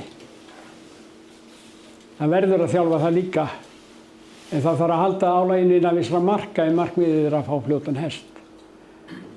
Ég hef í spjalli við 38 þjálfara sem hafa verið áhyggjur yfir því að það er svo mikil meiðsli sérstaklega á spretthlaupurunum.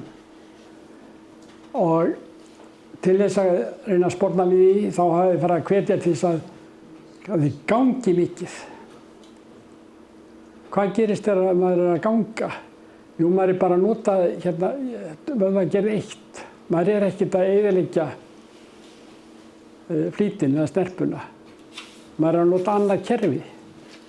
Og þetta er eins með hestana. Það er mikilvægt að að í þjálfunni séu þau stundum að vinna bara með þolvöðvana og með það fyrir markmiði að styrkja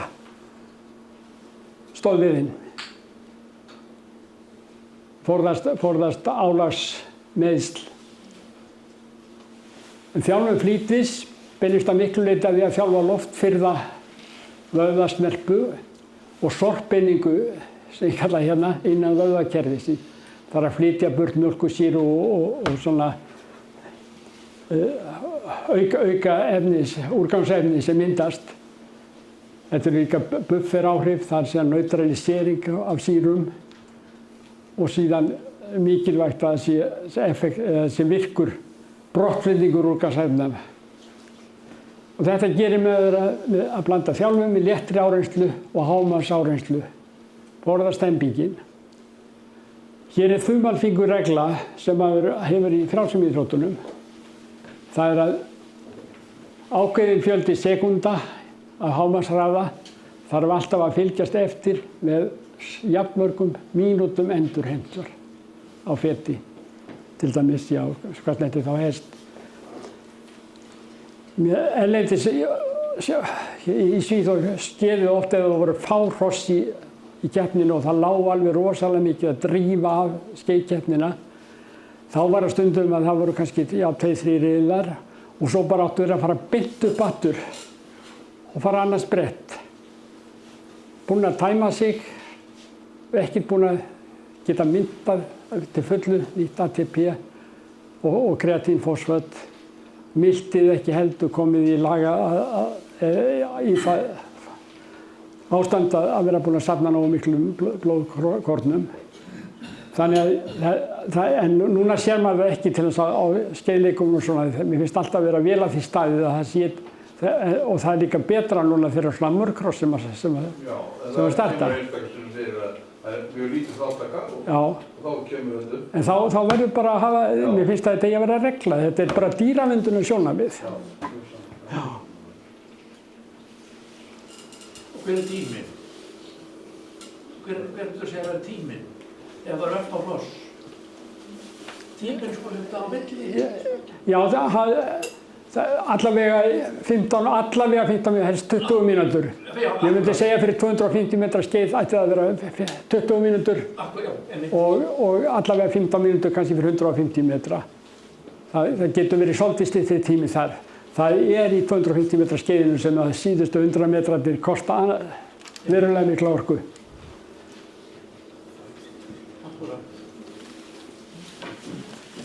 Nú í flýtisþjálfun þá er mjög gott að hafa brekku, það eykur styrkleikann, vöðvastyrkleikann og svo er oft gott að hafa einhver aðstöð til að hafa smá undanhalla líka ef maður er að reyna að fá upp hámarkstíðni. Spretthlauparar þjálfa mikið svona. Þeir hlaupa mikið upp á við en ekki síður að leggja áherslu á að reyna að fá undanhalla til að fá þjálfa kroppin og fæturnar að geta tekið svona 10 skref. Það er hægt að gera þetta þannig að maður sé, sko fyrir fólk þá er þetta 30-60 metrar. Ég myndi giska á að það væri kannski, já, milli 60 og 80 til 100 metrar fyrir hross, fyrir íslensk hross þegar maður er að þjálfa vekringana. Og það er hægt að gera þetta bæði með dálítið fleiri lotum ef maður er svona nærri hámarksáreynslu eða heldur færi lotum með algjörri hámarksáreynslu. Og það þarf alltaf að koma hvíld á milli og hún þarf að vera að minnsta kosti 5-6 mínútur ef það er hámarksáreynsla. Við höfum prófað svona til dæmis að taka þá 35, 8 til 100 metra spretti í einni æfingarlót. Ég hef tekið milli 3 og 5, en sjaldan meir en 3-4 svona. Og ég hef haft svona náttúrulega aðstöðu heima, það verið brekka þegar ég bjó í Gnúbu sem passaði mjög vel að gera þessa æfingu. Láta læra hérna að standa, kenna þeim að standa niður í brekkunni og starta og hlaupa alveg og það er náttúrulega svolítið misjafnt hvað þeir beita sig vel. Þyrnir beitti sér alltaf á fullu, alveg, hvenær sem var. Og þá gerði ég þetta oft með hann svona, já, 3-4 sinnum og passaði mig á að það var kannski voru næstu 10 mínútur á milli.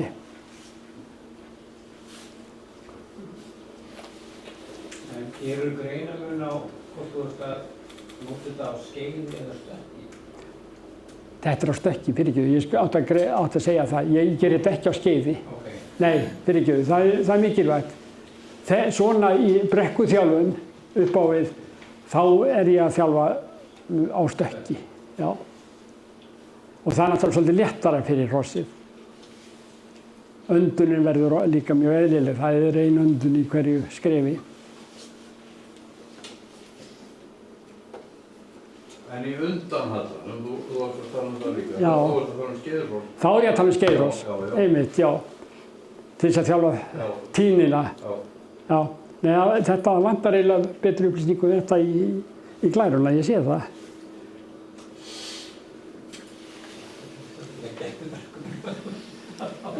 Ég er hægt að hérna að þjálfa upp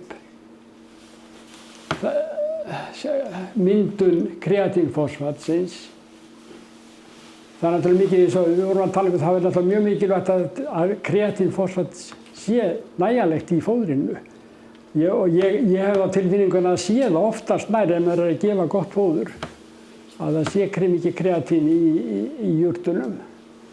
En mannfólk notar þetta mjög mikið í íþróttaþjálfun.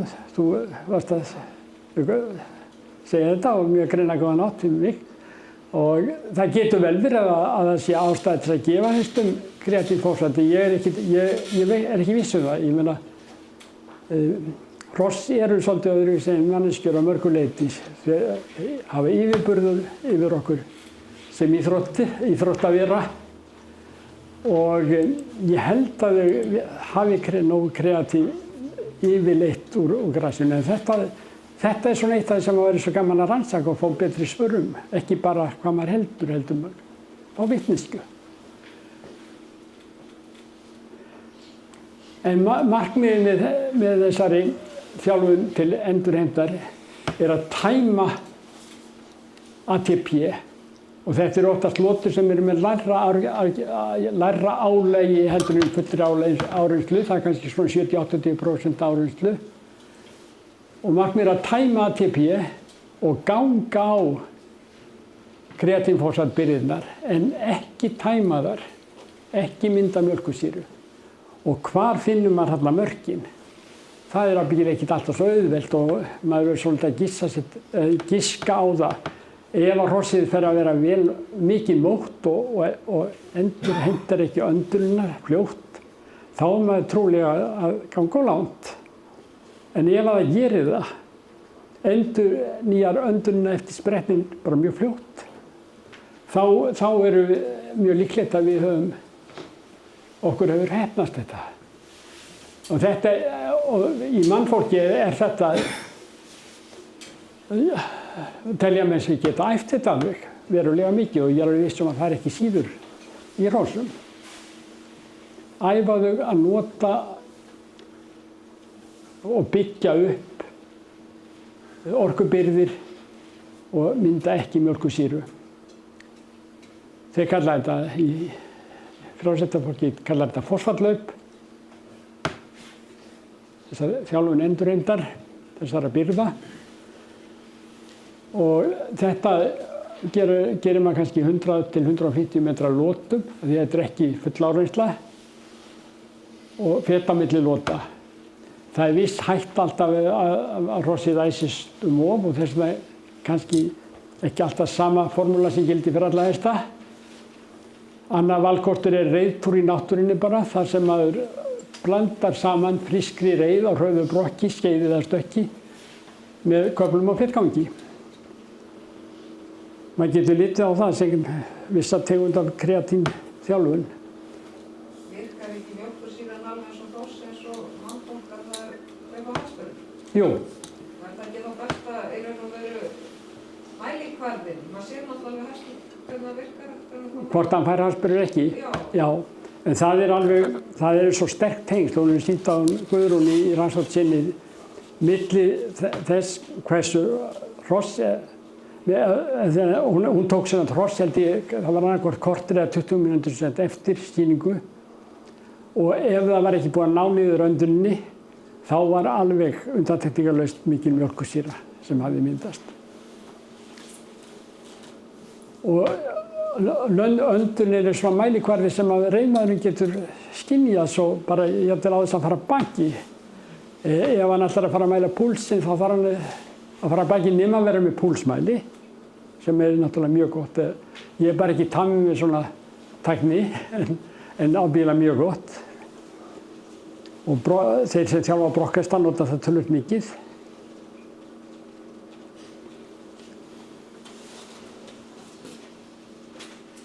Býtum verið að fara aftur á bak. Ég ætla að fara hingað. Og það heldur lengra. Nú þættir í þjálfun vekringsins. Það er númer 1, það er afslöppun og einbeiting. Off, on, off. Hesturinn á rólegur þegar spretturinn hefst. Hann á að geta róa sér niður hvenær sem að leið að spretturinn er búinn. Og þetta er að kenna þeim, að reyna að kenna þeim í þjálfuninni. Síðan er það stökki, það er náttúrulega mjög mikið atriði að skeiðhesturinn hafi sæmilegt stökk og að hann vilji helst taka rétt stökk og þá er með að koma niður og maður að þjálfa niðurtökuna og endi skeiðsbreyts áður þess að hesturinn fari upp. Maður þjálfar viðbragðsflýti, start og röðun. Og síðan verður hámarkshraði, stutta vegalengd sem þjálfar snerpuna. Síðan kemur snerpúthaldið þegar eiginlega þessi þættir eru allavega þjálfaður upp á vissu marki. Og síðan byrjar maður að keppa með hestinum og það er náttúrulega mjög gott að byrja bæði í gæðingaskeiði og flugskeiði. En síðan að fara að þjálfa í rásbásum og gera það þannig að maður þjálfi þá að ganga inn á þess að spenna sig inn í rásbásana og standa þar og starta rétt. Oftast maður byrja í 150 metrum, það er svona eðlilegt og síðan flytja yfir í 250 ef hesturinn er nógu vakkur og hefur nægilega mikið snerpúthald.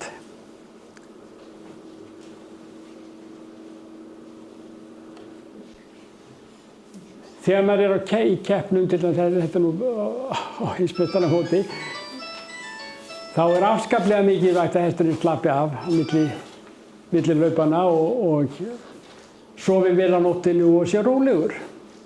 Það er mikill kostur með hest sem er þannig. Þetta læra hesta líka. Þyrnir var alveg bara mjög góður í þessu að alltaf að vera afslappaður þar til að mann umbá honum með því að sleppa honum út úr básum. Á leiðinni inn í básinn þá var alltaf eyrun fram, hann vildi inn, afslappaður og það var mikilvægt bara að ég væri afslappaður sjálfur, náttúrulega, ég reyndi það og hafi ekki neikvæð áhrifa með það. Og síðan inn í básnum, sjá að ég veit að hann tók alltaf hægra stökk fram. Það er náttúrulega ekki allir hestarnir gera það. Sumir taka vinstra stökk frekar og sumum er alveg sama. Það getur orðið hvort tveggja hægri eða vinstri. En ég gat alveg stólað að hann myndi taka hægri stökk fram með framfótum. Og þá varð hann að standa með hægri afturlöppina inn undir sig, alltaf fyrir framan vinstri afturfót. Og ef að mér hefnaðist með það, þá bara held ég að ekki komið fyrir að hann færi þau skipti sem að hann fór á Kýrstökki síðaður árin. Það var einu sinni á Norðurlandamótinu og þá þurfti ég að bíða dálítið eftir að hinn knappi kæmi inn í rásbásinn og hann fór eitthvað að stjákla akkurat þegar áður en að starti kom. Þá var það kistök, þá sprettu tapaður. Það er Guðmundur sem með þarna. Nei, þetta er ekki Pindur. Þetta er Teitur á Galsa. Nei, Tauma. Já. Þannig við ætlaði í náttúrulega svona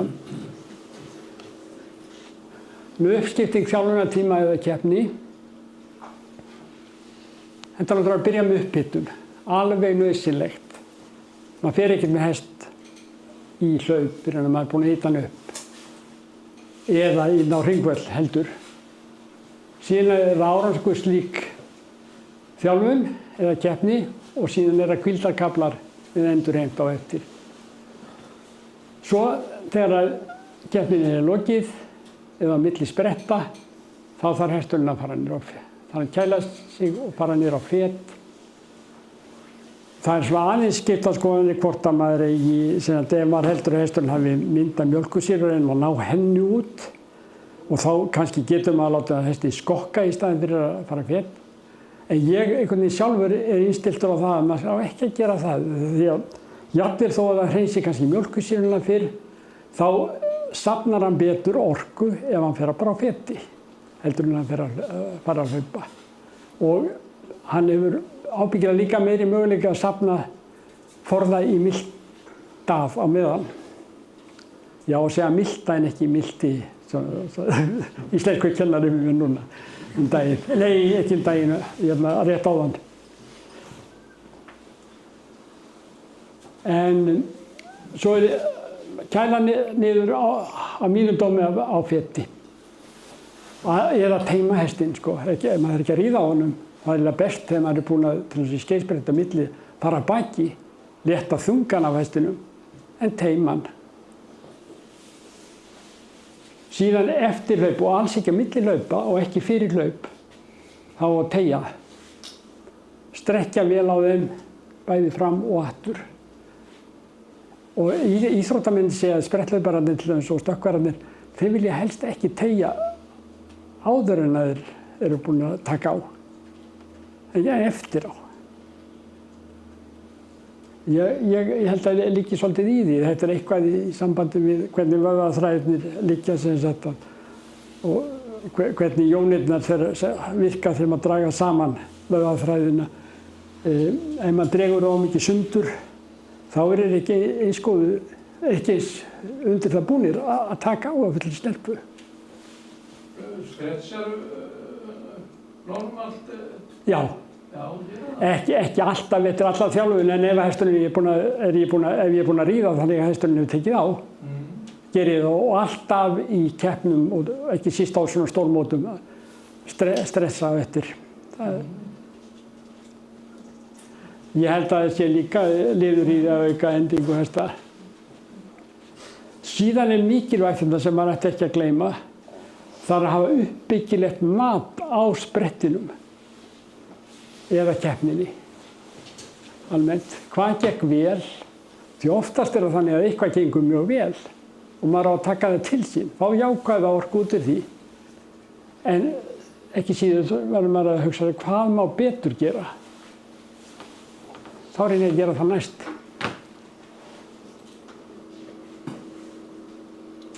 Nei, eitthvað sátt.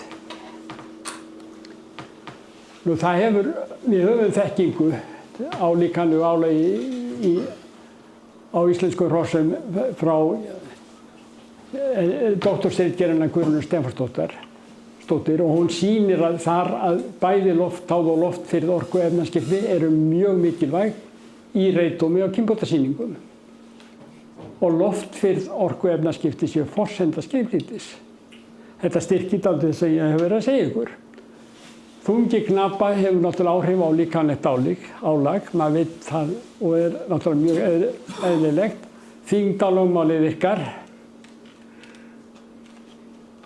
og það er náin fylgni milli styrks mjólkursýru strax eftir álag og púls hestanna 15 til 20 mínútum eftir að álagi lauk. Það var það sem við vorum að tala um.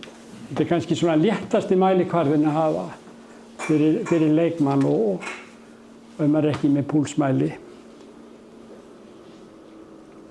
ef að hesturinn er ekki fljótur að ná andanum milli, þá er maður búinn að ganga svo langt að hann hefur myndað töluverða mjólkursýru.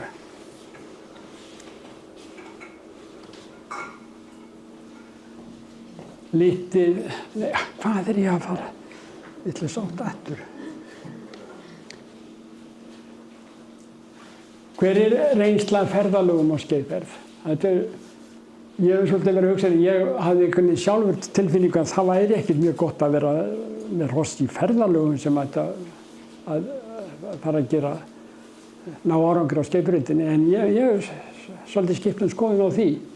Ég held nefnilega að þegar að hross, þá alls ekki að ríða þeim, en að leyfa þeim að hlaupa lausum.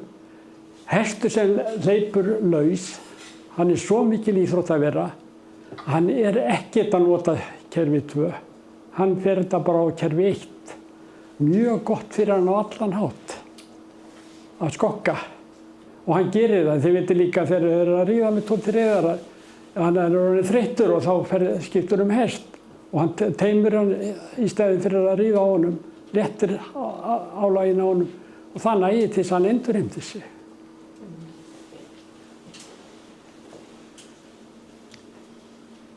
Og ég líka hef eftir bæði Alla og Sigurbirni Bárðarsyni að þegar þeir voru með til hans, já, hann Leist og þessa góðu skeiðhesta hérna áður fyrir alveg og sigrandi á kappreiðum, þá var þeim ekkert riðið á milli hefna, en þau voru reikin í flokki til næstu kappreiða og þá var farið á bak og þeir voru bara aldrei betri en þá.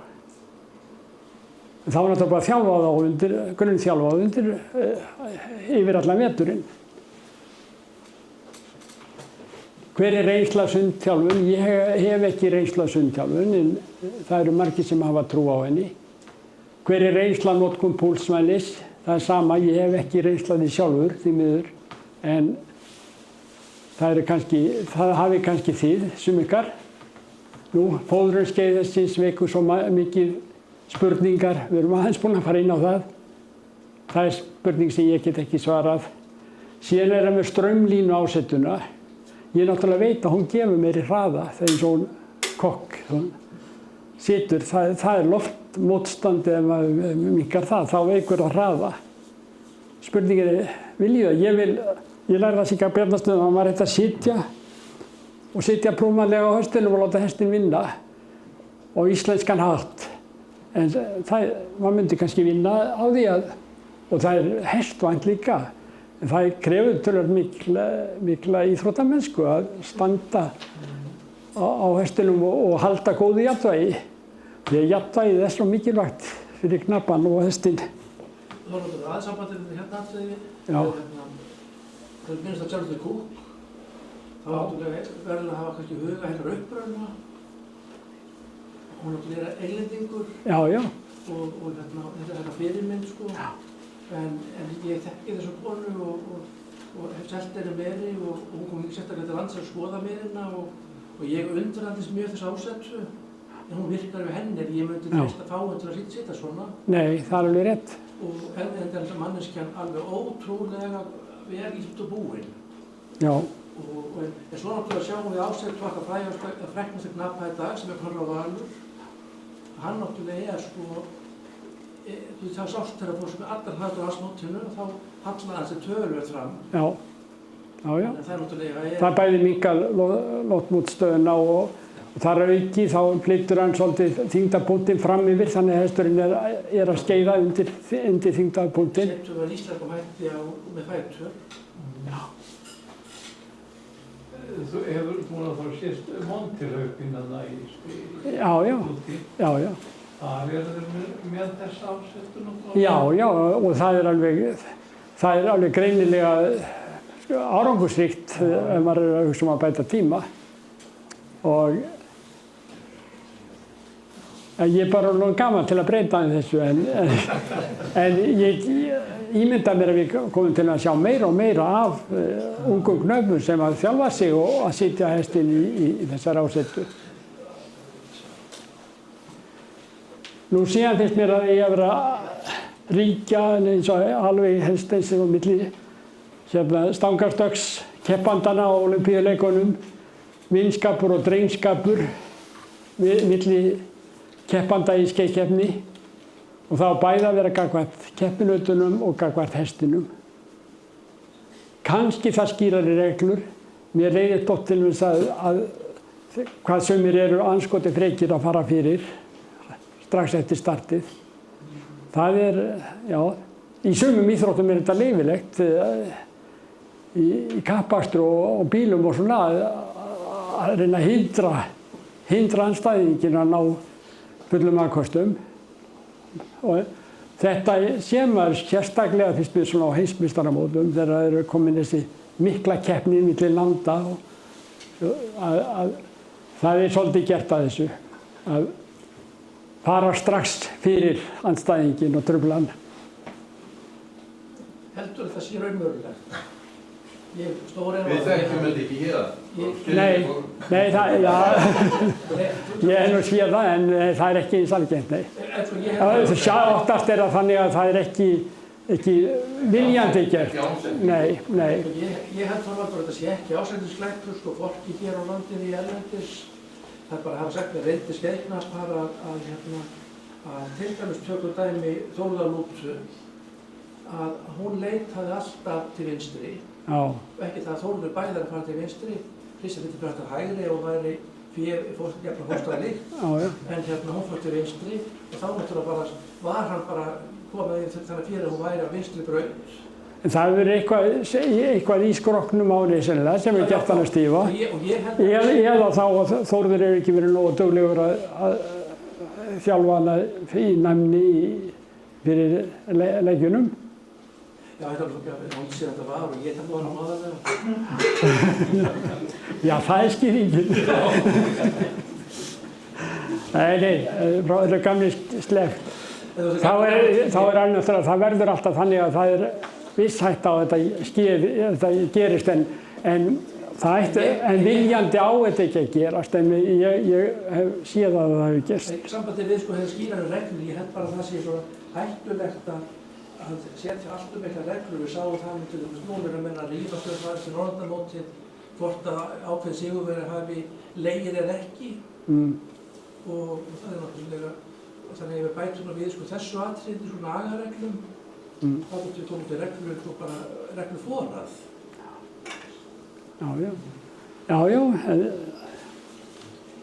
Ég er ekkert að taka inn afgerandi ekki ákvörðun heldur en ekki hafa neina ákveðna skoðun á þessu en mér finnst þetta alveg sjálfsagt að þetta sé rætt og að það sé svona í meðvindund fólks. Já, við skulum reyna að slá undan í þetta. Einmitt eins og ég var að segja á heimsleikunum það er winner takes it all. Það er alltaf svolítið súrt að verða ekki efstur, verða bara annar. En maður verður að una honum sigursins og gleðjast með honum samt. Og gleðjast yfir líka hafa náð öðru sæti á silfur og verður honum 70 næstu því og ná silfri á heimsmeistaramóti. Ég má vera mjög ánægður með það bara. En ég var það ekki strax eftir. Helvítis keppnisskapið. Síðan eitt atriði sem ég kannski tek upp líka hérna, það í sambandi við þjálfun skeiðknappans. Skeiðknappi þarf að hafa mikið þol ef hann ætlar að vera að taka þátt í erfiðum stórum mótum. Og sérstaklega ef maður sér þetta til dæmis á landsmótur og svona þegar menn að keppa í mörgum greinum og sína kynbótar og svona allt. Þetta alveg geysileg áreynsla, líkamleg áreynsla og krefst mikils þols. Skeiðknappinn þarf að hafa mjög gott jafnvægi. Reiði skeiðið byggist á því að hvetja hestinn bara með jafnvæginu. Hesturinn á að vilja gera það sjálfur og þetta hjálpa honum bara með að hlytja rétt og í góðu jafnvægi og alls ekki dragast aftur og fara aftur fyrir þyngdarpunktinn. Síðan þarf hann að þjálfa samhæfni, sveigjanleika og mýkt og svo einbeitingu og andlegan styrk. Jafnvel byggja það á íþróttasálfræði og fá sjálfstraust. Í þetta kemur náttúrulega mataræði, lífstíl, hreyfing og líkamsþungi. Það er ekkert frá því að litið að ef maður er þungur, er að setja mörg ekstra kíló á hestinn, þá kemur hann niður á skeiðhraðann.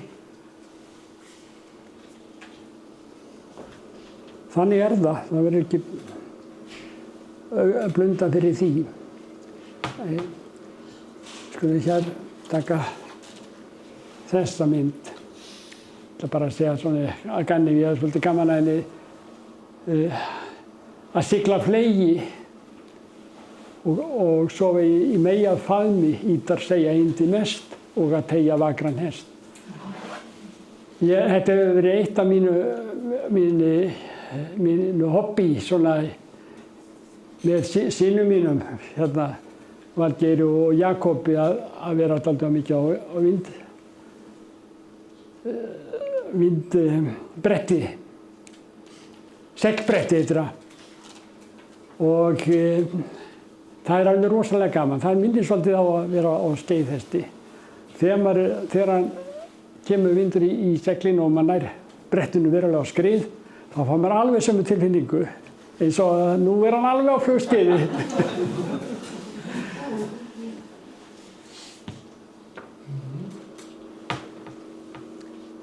Já, og það er náttúrulega mikil styrkur ef maður á góðan að í sambandi við hrossinn og sem veitum manni styrk og hjálp við hrossinn.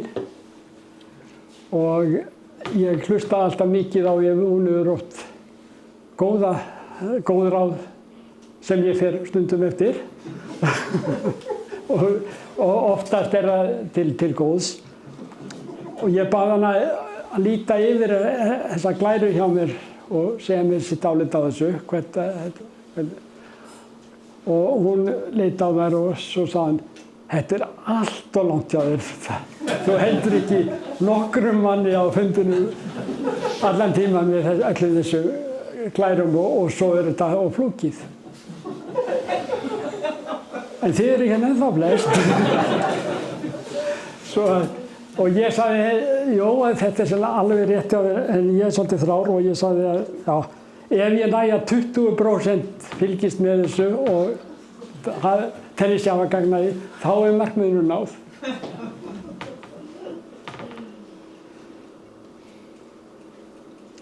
Svolítið heimildir sem ég notast við.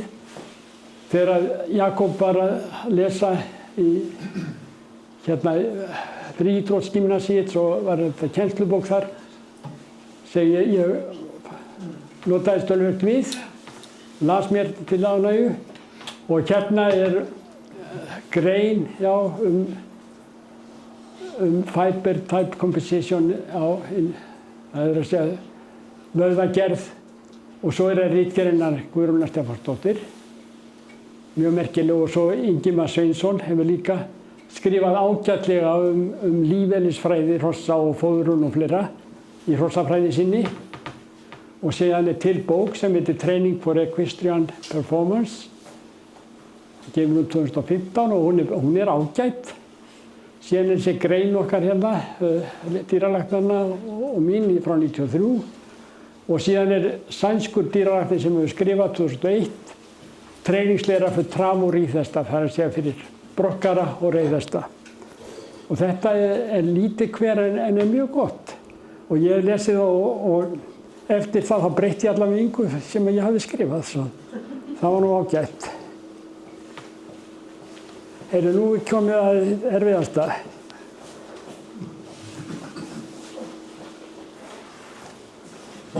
Það er að ég ætla að sýna ykkur smá svona monta með aðeins að hún er mig aðalega mér og þyrni mínum og afkomendum mínum.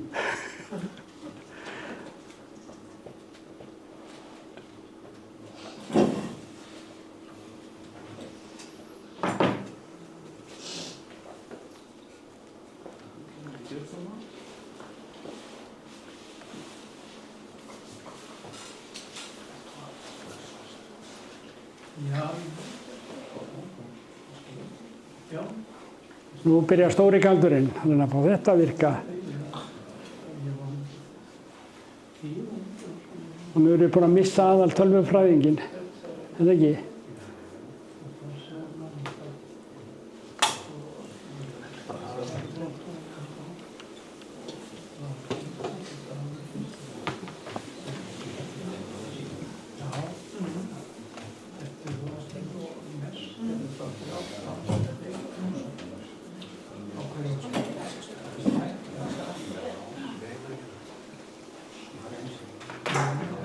Já, ef þetta gengur ekki þá sleppum við því bara. Já.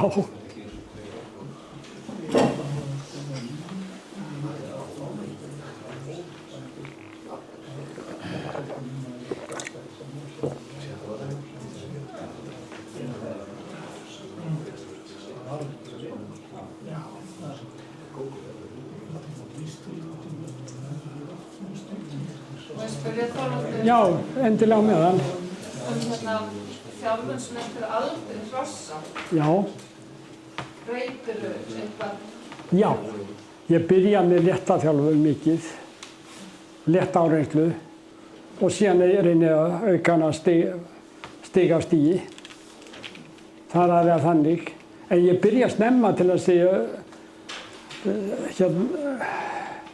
ætla að vera með mynd á eftir af hesti sem ég byrjaði að keppa á sem 5-6 vetra.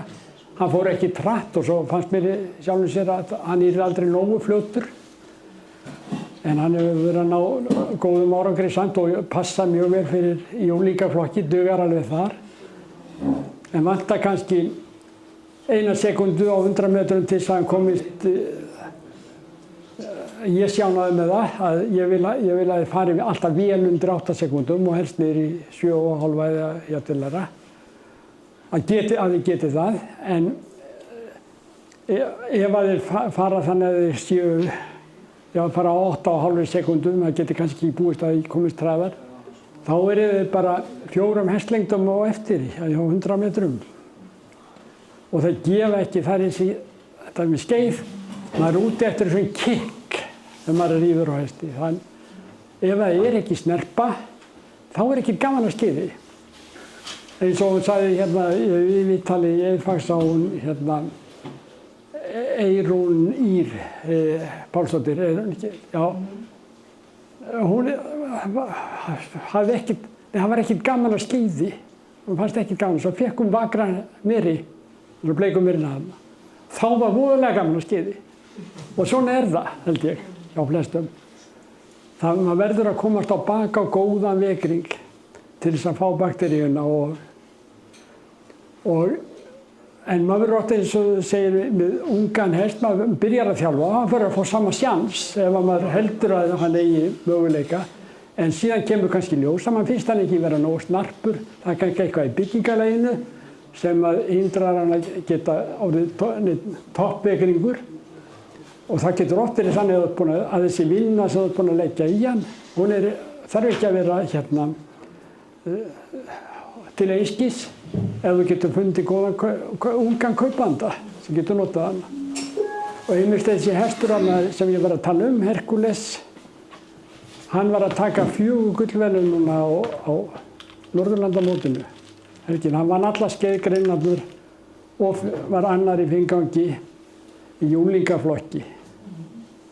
Og hann var að gera vel, var á 25,2 sekúndur á 250 metrum og 8,9 sekúndur í 100 metrum.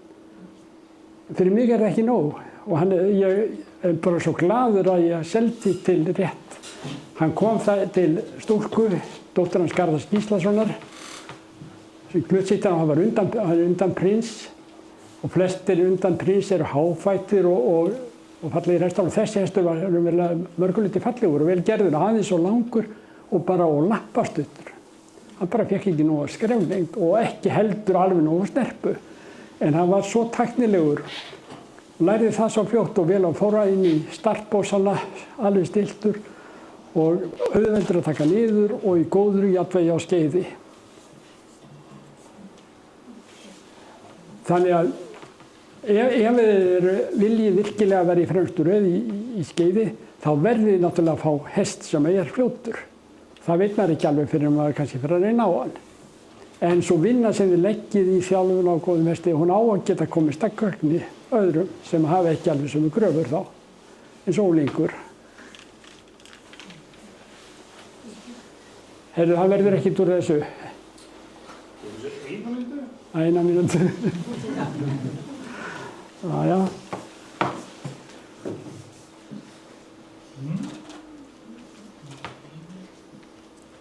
Það er nefnir þetta með flýti, Þorvaldur, að hérna Logi Lagstad afnátti þetta sem kallað rammi.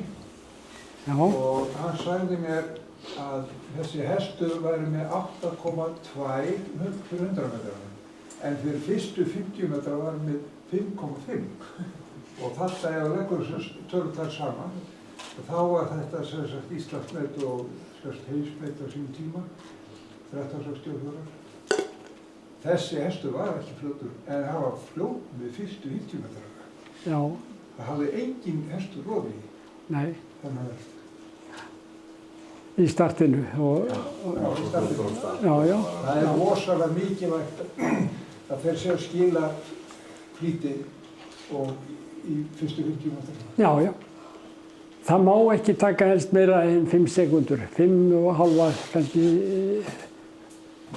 hámark alveg 6 sekúndur að komast fram að niðurtökunni. Það er til að síta í 150 metra skeiðinu, þá er sprettfæri hlutfallslega náttúrulega miklu minna á skeiði. Það er bara 100 metra skeið miðað við 200 metra skeiði í 250 metra hlaupi. Og það sýnir því að við erum bráðum fáum við kynbótamat á keppniseiginleikunum. Við erum búin að vinna það og það styðst mikið við niðurstöðurnar hennar Elsu Albertsdóttir og verkefni hennar sem hún lauk 2010 en bara hefur ekki ennþá verið hrint í framkvæmd, en núna erum við búin að gera keysluna og það er skoðunar og vonandi kemur það fram fyrir almenningssjónir núna eftir haustið. Við þurfum búin að fá ný gögn fyrir þetta sumar og bæði í kynbótadómum og í keppni, og það verður skoðað og tekið svona afstæði til þess hvort að þetta sé framför, og ég held að það sé þannig að það er alveg fegnarlega miklar upplýsingar sem að bætast við. Og það kemur í ljós þar að 100 metra skeið hefur mjög hátt arfgengi. Skeiðflýtir hefur mjög hátt arfgengi. 250 metra hafa ekki alveg eins hátt arfgengi, en töluvert hátt líka. 100 metra af 150 metra skeiðið, það er með ómarktækt arfgengi. Og þetta byggir svo mikið á þessu að stór hluti hlaupsins þessi fyrstu 50 metrar, og oftast oft á tíðum náttúrulega bæði óreindir knapar og óreindir hestar. Það er verið að koma með á kannski fyrst í 150 metrar sem er bara mjög eðlilegt. Þannig að það getur vel verið að við þurfum að grísja þessi 150 metra gögn betur áður en hægt að nota þau. En eins og þá getum við ekki tekið þau inn í útreikningana. En það verður gefin sér einkunn fyrir skeið, og það er árangur gæðingaskeið sem hefur ágætt arfgengi líka, og 250 metra og 100 metra skeiðs. Og það er sem bara keppnisskeið einkunn. Og þetta er svolítið áhugavert eins og þú vart að segja í sambandi við starti. Það hefur mikla þýðingu, ekki síst þegar það er svona stutthlaup. Ég meina, skarpt vakur hestur getur bætt töluvert mikið upp léleg starti, en þegar þú ert komin í fremstu röð og svona mikla og harða keppni eins og núna er á þið sjáðu á bílaskeileikunum á morgun og öllum skeileikum sumarsins og stórmótum að þetta orðið svo hárjafnt hérna í toppinum. Já, ég ætla bara að segja að þetta var svona í sambandi við þjálfun og gleði og þetta hafa ekkert að hestar haft voðalega gaman af að skeiða.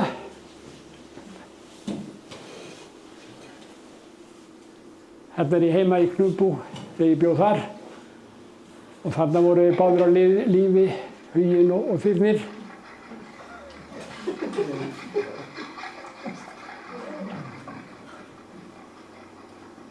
Þarna endar þetta í brekku og það var svolítið slakki niður á við þarna á miðjum spretti. Þess vegna var þessi heimrið alveg ákjásanlega. Hún byrjaði með svolítið halla upp á við, það er að taka stökkið og síðan hallaði svolítið niður á við og svo endaði í svolítið brekku. Keyptirðu jörðina út á þessum aðstæðum? Þessi jörð hafði svo marga kosti sko, þetta var alveg paradís. Þetta var bara einn af þessum þáttum.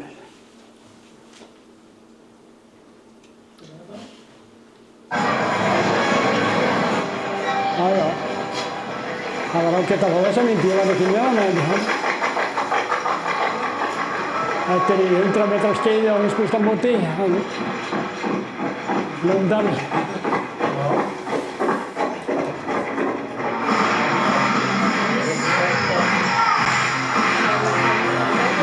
Þetta er ekki það sem ég ætla að sýna.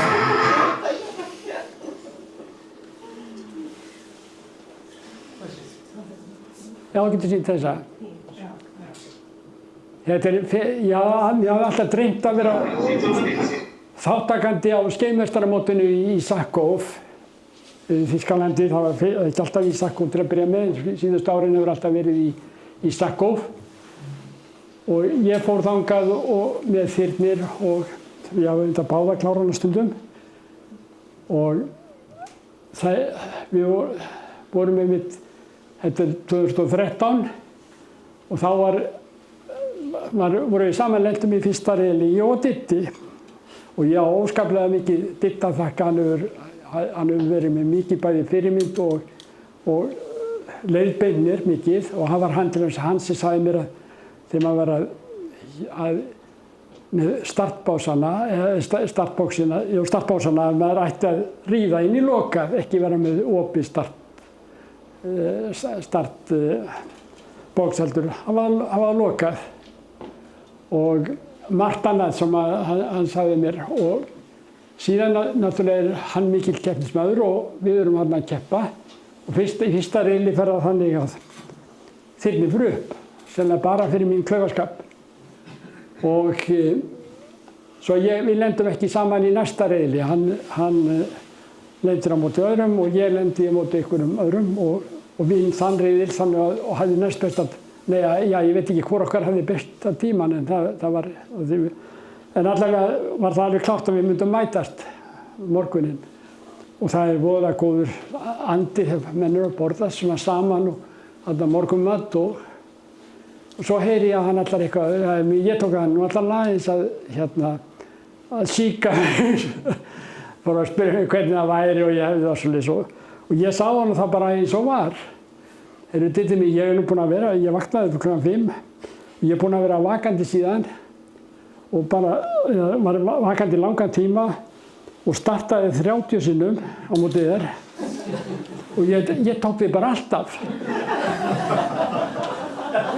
Og ég sá þetta alveg fyrir mér, ég myndi gera það, þetta var alveg satt og svo gerði ég það. Ég mættist þarna í 2 sendisbrettunum og hann annar þeirra. Questo salvation for me in a point. As we get the blue, you take absolutely. The winner is going to be Thyrnir, it looks like. And we have Þórir Árnason, and then it is Stefán Jarlsson and Stefán Árnason. I give all the ladies, I'll give you his please.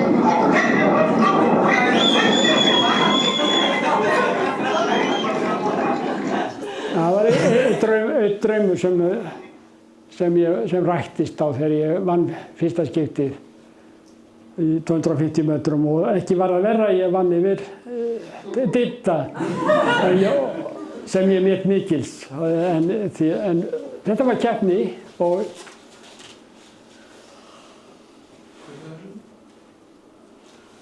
þetta nú eitthvað annað. Þetta eitthvað annað sem ég ætlaði ekkert að sýna, en það ég láttu það að koma. Það er aldrei of mikið af skeiði. Jú, þetta hérna frá sænska meistaramótinu.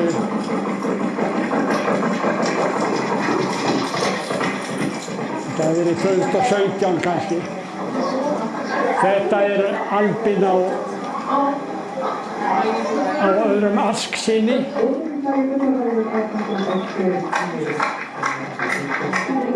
Þetta var svolítið skrítið, það eru 4 hlauparna og hann lá öll náttúrulega en hinir lágu ekki.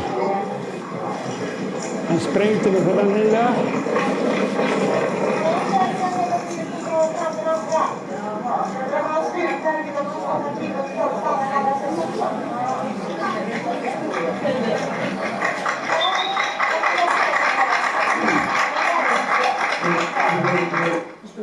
Og svo daginn eftir þá lendi ég á móti Daníeli á Huldu sem núna heimsmeistari í 250 metra skeiði.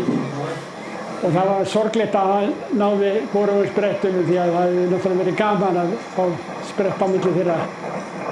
Þá var Þyrnir í formi að hann hefði örugglega ekki gefið þann sprett svo auðveldlega.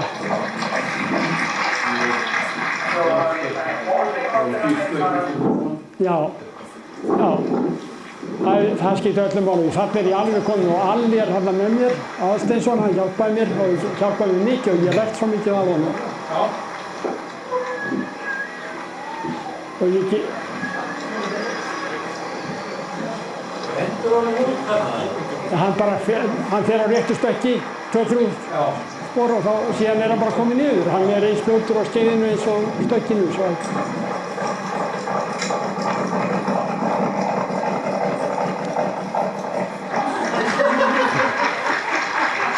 Það svolítið mótið stundum. En hérna, ég ætla að segja ykkur að ég lenti einu stund að var að falla, skoðum þessa fyrst hérna. Hann kannski svolítið lítil. Hérna hann gamli Huginn, undir 10 ára stráki. Og sjáum við ánægjusvipinn þegar hann kemur þarna. Nú hann búinn að fá bakteríuna. Fær maður upplifa svona skeiðsbrett sem krakki, þið sjáu að hann helvíti snarpur, svo gamli, þó hann sé honum 24 vetra þarna hjá honum. Og ég þarna á yngri hesti, ég held að hann sé honum 8 vetra, hann Herkules, sem var Norðurlandamistir núna í seldinni Söru. Og hann hefur ekki róð við honum, sko, den gamla. Þá þetta verður aldrei neitt. Og ég var svo ánægður að hitta hann og þegar hann kemur upp í, það var líka, þetta getur stoppað þetta alveg. Það var ein mynd sem ekki kom, það var önnur glæran. Þessi, já. Þú getur fengið hana. En já, hvað var ég var að segja Alla, hann hjálpaði mér tíma og ég hafði mikið gagn af því og hann einn besti skeiðreiðamaður náttúrulega sem hefur verið á íslenskum hestum en hann var svona svolítið, hann var mikill keppnismaður og þá var svolítið í tísku þá að nota hérna titringinn sem svo ljótur. Ekkert skaðlegur fyrir hestana, en bara ljótur að sjá. Og hérna, ég ætlaði að fara að nota þetta einu sinni á Þyrnir og hafði aldrei gert það. Og hann segir við mig, heyrðu, af hverju gerðu þetta? Hesturinn að gera eins vel og hann getur, af hverju ert þú að biðja hann meira? Og þetta var svo, ég tók þetta til mig, skammaðist mig fyrir það og ég bara forðast það síðan. Ég meina, ef hesturinn að gera sitt besta, okkur að vera refs honum fyrir það. leyfðu honum að njóta þess að þú ert glaður og ánægður, gefur honum umbun. Og hestar eru svo næmir, þeir finna það alveg ef að sá sem að stýrikvarðir hafa fæturnar, ef þeir geta gert hann glaðan, þá gera þeir það. Þetta er svo ótrúlega fórnvísi sem er búið að rækta inn í íslenska hestin, sem er svo algeng og flestir þessi knapar sem eru núna mjög góðir. En þetta hefur gengið svolítið í erfðir, maður séð að duglegir menn þeir eru að nota þetta, þennan skakstur, og ná árangri, en það er ekki eins víst hvort þeir hefur ekki bara alveg náð sama árangri ef þeir hefur verið stiltir með hendurnar. Við erum bara að sjá hvernig þetta hefur breyst til dæmis í öðrum keppnisgreinum. Reiðmennskan er orðin til svo mikillar fyrirmyndar. Fólk er farið að ríða svo mjúkt. Þið sjáum öll til dæmis hérna, dóttir ykkar, Hanna Rún, reið hennar hann á mótinu sem við fekk líka knappaverðlaunin fyrir. Byggðist algjörlega á þetta, það var bara mýkt og gott samband við hestinn. Hesturinn fekk að gera sitt besta og hann hafði svo gaman að því. Og svona var þetta með flesta í hringvallagreinunum. Áfarðafalleg og góð reiðmennska. En þetta er ekki, og þetta er orðið hjá mörgum í skeiðinu. Ingibergur er mjög gott dæmi um það. Prófmanna reiðmennsku og það eru margir fleiri heldur en þú sem að ríða mjög vel og til hans Konráð Valur, hann ríður náttúrulega mjög vel. Hann er ekki að trufla hestinn og þetta er ekki til skaða. En ég hugsa, ef hann væri stiltari með hendur, hann myndi alveg ná sama árangri. Kjartgur myndi leggja sig fram, hvort heldur væri. Svo ég bara hveti unga reiðfólkið að huga þessu. Prófið að vera bara alveg stilt á prúminu og ríða eins prúmnalega skeiðið eins og hérna gangtegundir og sjáu hvort þið ná ekki bara við sama árangri. Og hvort það er jafnvel betra að þið haldið hestunum lengur glöðum og friskum. Þetta var fyrstu kapliðarna þar sem að allt gekk vel. Ég hafði lent í miklu oft í vandræðum með startið á þyrni, á kýrstokksvandamál sem að stöfuðu bara síðar uppgötaði það að stóða vegna þess að ég passaði ekki eins og ég gerir nú hér. Passaði hann sér með hægri afturlappina innundir, hann var svona eitthvað smá hikandi við það fyrst. Nú startar hann réttur og þá er bara að hugsa fram og ekki bremsa, bara fram.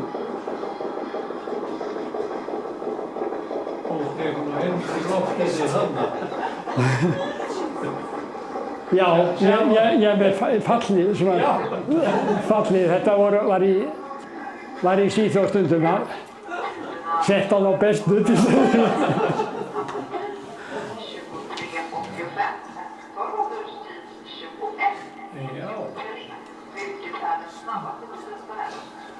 Þannig byrjaði ævintýrið með þessu. Svo er eitt sem ég ætla að kíkja hér. Þið sjáið þetta sem ég lærði líka á Didda eftir á þess. Þegar menn eru með opnu básana og svo standa með að fara framan, hesturinn heldur að þetta sé björn. Hann kemur framan svona og ef hann hreyfist eitthvað og það skeður hérna, ég ætla að fara inn í básinn og þetta var síðasta skipti sem ég reið inn í opinn bás. Ég kenndi honum síðan bara alltaf að fara inn í lokaðan bás, losna við þetta. Ég var að segja honum að fara frá, þá fyrir hann alltaf fram. En hérna er ekki það að við séum við opið bás.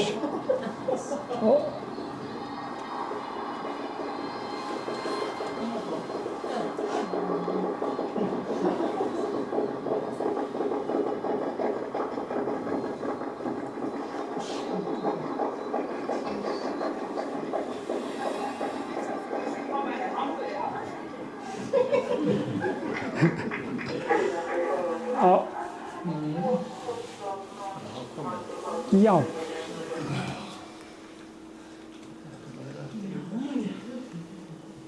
Þetta er að vera búið krakka mínir.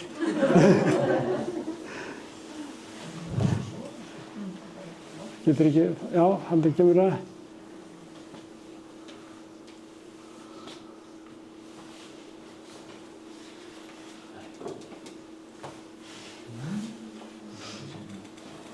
Verður ekki að fara fyrst áfram.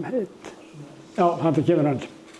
Þetta hann Herkules, hesturinn sem ég var á hann sem hafði ekki roðið honum huginn, gamla 24 vetrum. Og sem var Norðurlandameisti núna í öllum skeiðgreinunum og annar í fimmgangi.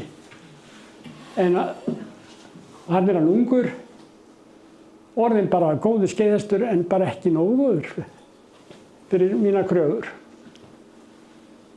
En sem betur fyrir svo lent hann hjá henni, sem hann í Söru.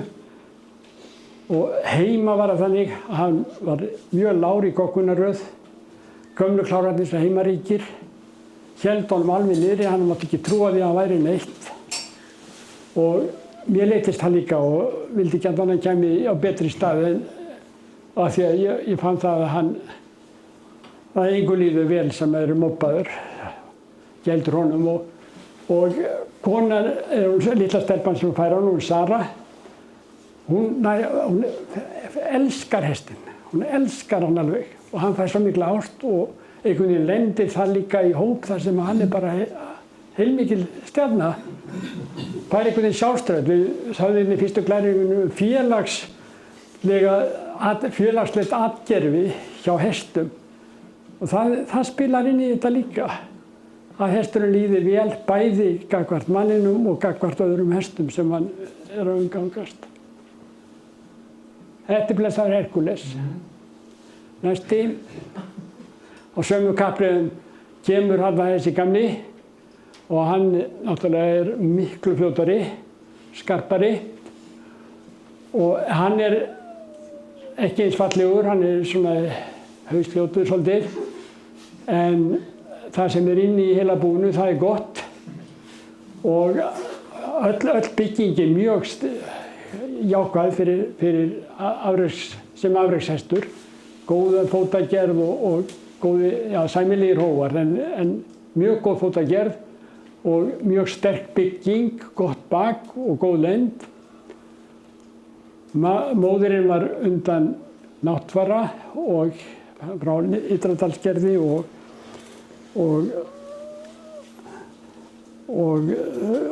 Ófeigsdóttir frá Hvanneyri.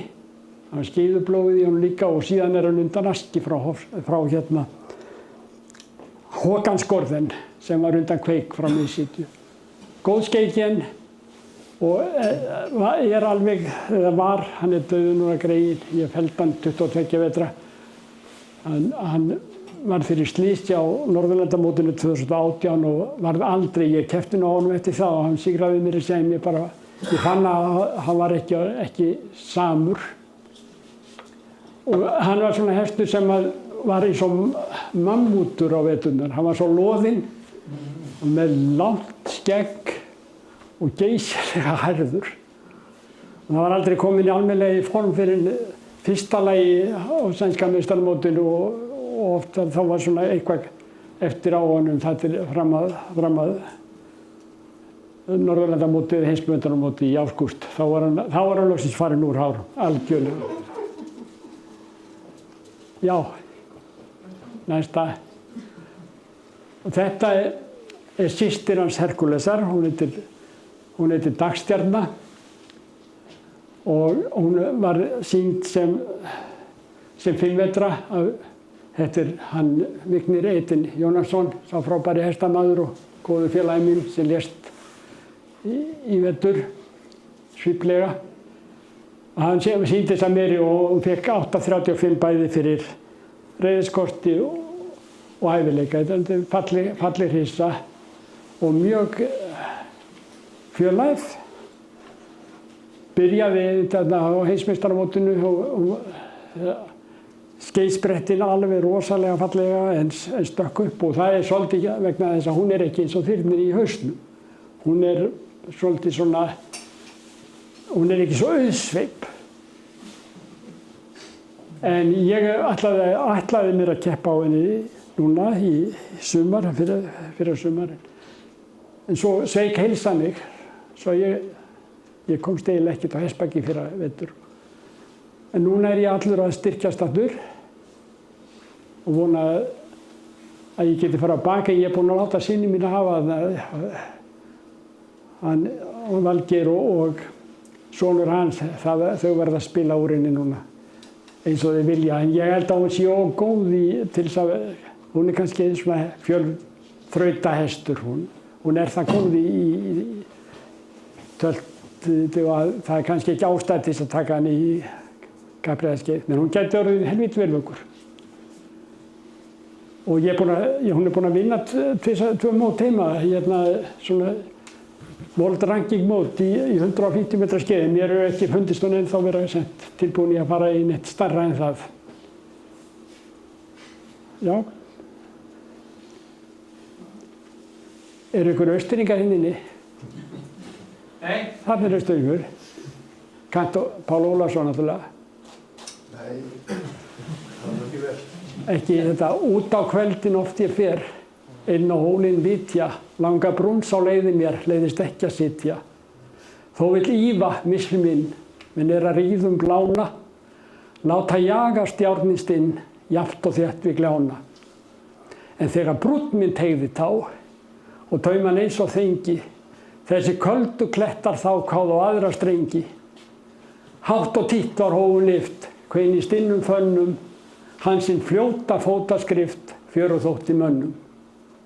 Ekki lagðan línu skakt, lengd á millum stafa, fet af 18 summi sagt sem það stigið hafa. Það sem hann notaði hér áður fyrir til að meta skeiðhraðan var skreflengdin, það er að segja sviflengdin í hverju. Maður hafði ekki klukkur og þeir sem höfðu mest svif héldum mér að færu hraðast. Þannig að meðan huginn minn, hann hafði alveg feiknarlega gott svif, var skemmtilegur og ýmsir að orðaði að hann væri svo fallur á skeiðinu. En hann var sekundu seinni heldur en þyrnir á 100 metrum. Hann var ekki, þó hann hefði verið fljótari en Herkules að náðu, en þá var hann ekki alveg nógu fljótur til þess að komast í heimsklassa. Næst, já. Hvað er bara þetta tekið, þessi vetrarmynd? Hún var tekin upp í Vestur-Fennabú, á ísum þar. Og svo er henni sumamynd á honum. Það er fyrsta skipti sem ég fór með hann á sænska meistaramótið eftir að ég var byrjaði að hætta að dæma hross og svona fór aðeins að minnka við mig í sambandi við vinnuna. Og fór að ríða og njóta hrossannatur og tók þátt í skeiðkeppni á 150 metrum og vann hana. Og þið sjá að ég er ekkert afslappaður eða fallegur í andlitinu. Ég held að ég hafi orðið heldur betri með þetta síðar. En þetta var voða gaman. Já. Þarna er hann við og þarna var hann að vinna Norðurlandamót í 250 metra skeiði. Og þið sjáu að hann er annað skeila, hann er oftari með fótinn á jörðu, hann er fjórtaktaður. En með eins og þið sáu á myndunum mikið góða tíðni. Já, þetta er við. Fór ég einum og langt. Já, svo ætla ég að fara. Hérna er hann líka á skeiðinu. Þið sjáu að hann er ekki með sama svif.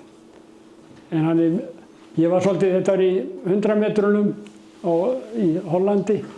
þar sem ég kom annar í 250 og þarna mistókst mér klaufaskap að fá hann á rétt stökk þegar ég reið inn á völlinn og þá var það búið. Hann var það harður, nú var spretturinn búinn, hann var búinn að taka tappan úr kampavísöskunni og það var ekkert að gera, hann er bara að sitja og við honum að hlaupa. Svo á eftir þá er komin svona töluverður hiti í hann í öðru spretti. Hann fer á rétt stökk, ég var eitthvað linur og svona, hann fór ekki auðveldlega niður eins og hann gerir venjulega. Svo hann kom bara rétt áður en kom að línu, þannig ég misti svolítið af ferðinni í 100 metra skíði er svo mikilvægt að maður sé komin á fulla ferð áður maður fyrir inn í geislan. Svo hann fikk góðan tíma, ég kom, en hann var ekki samt neitt í veljónasæti.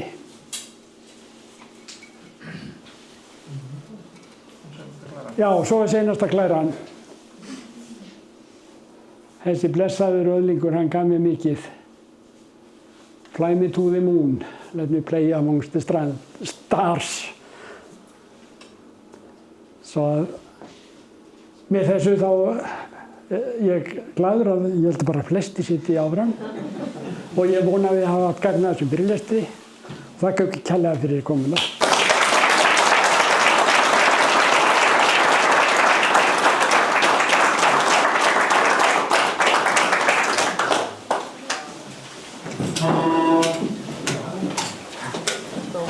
Nada? Já. Það getur sagt frúnni minni að hún hafði ekki rétt fyrir sér. Það var algjörlega frábært.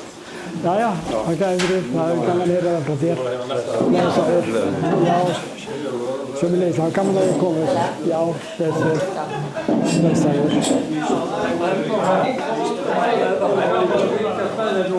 Já, ég kemst aftur í formið. Já.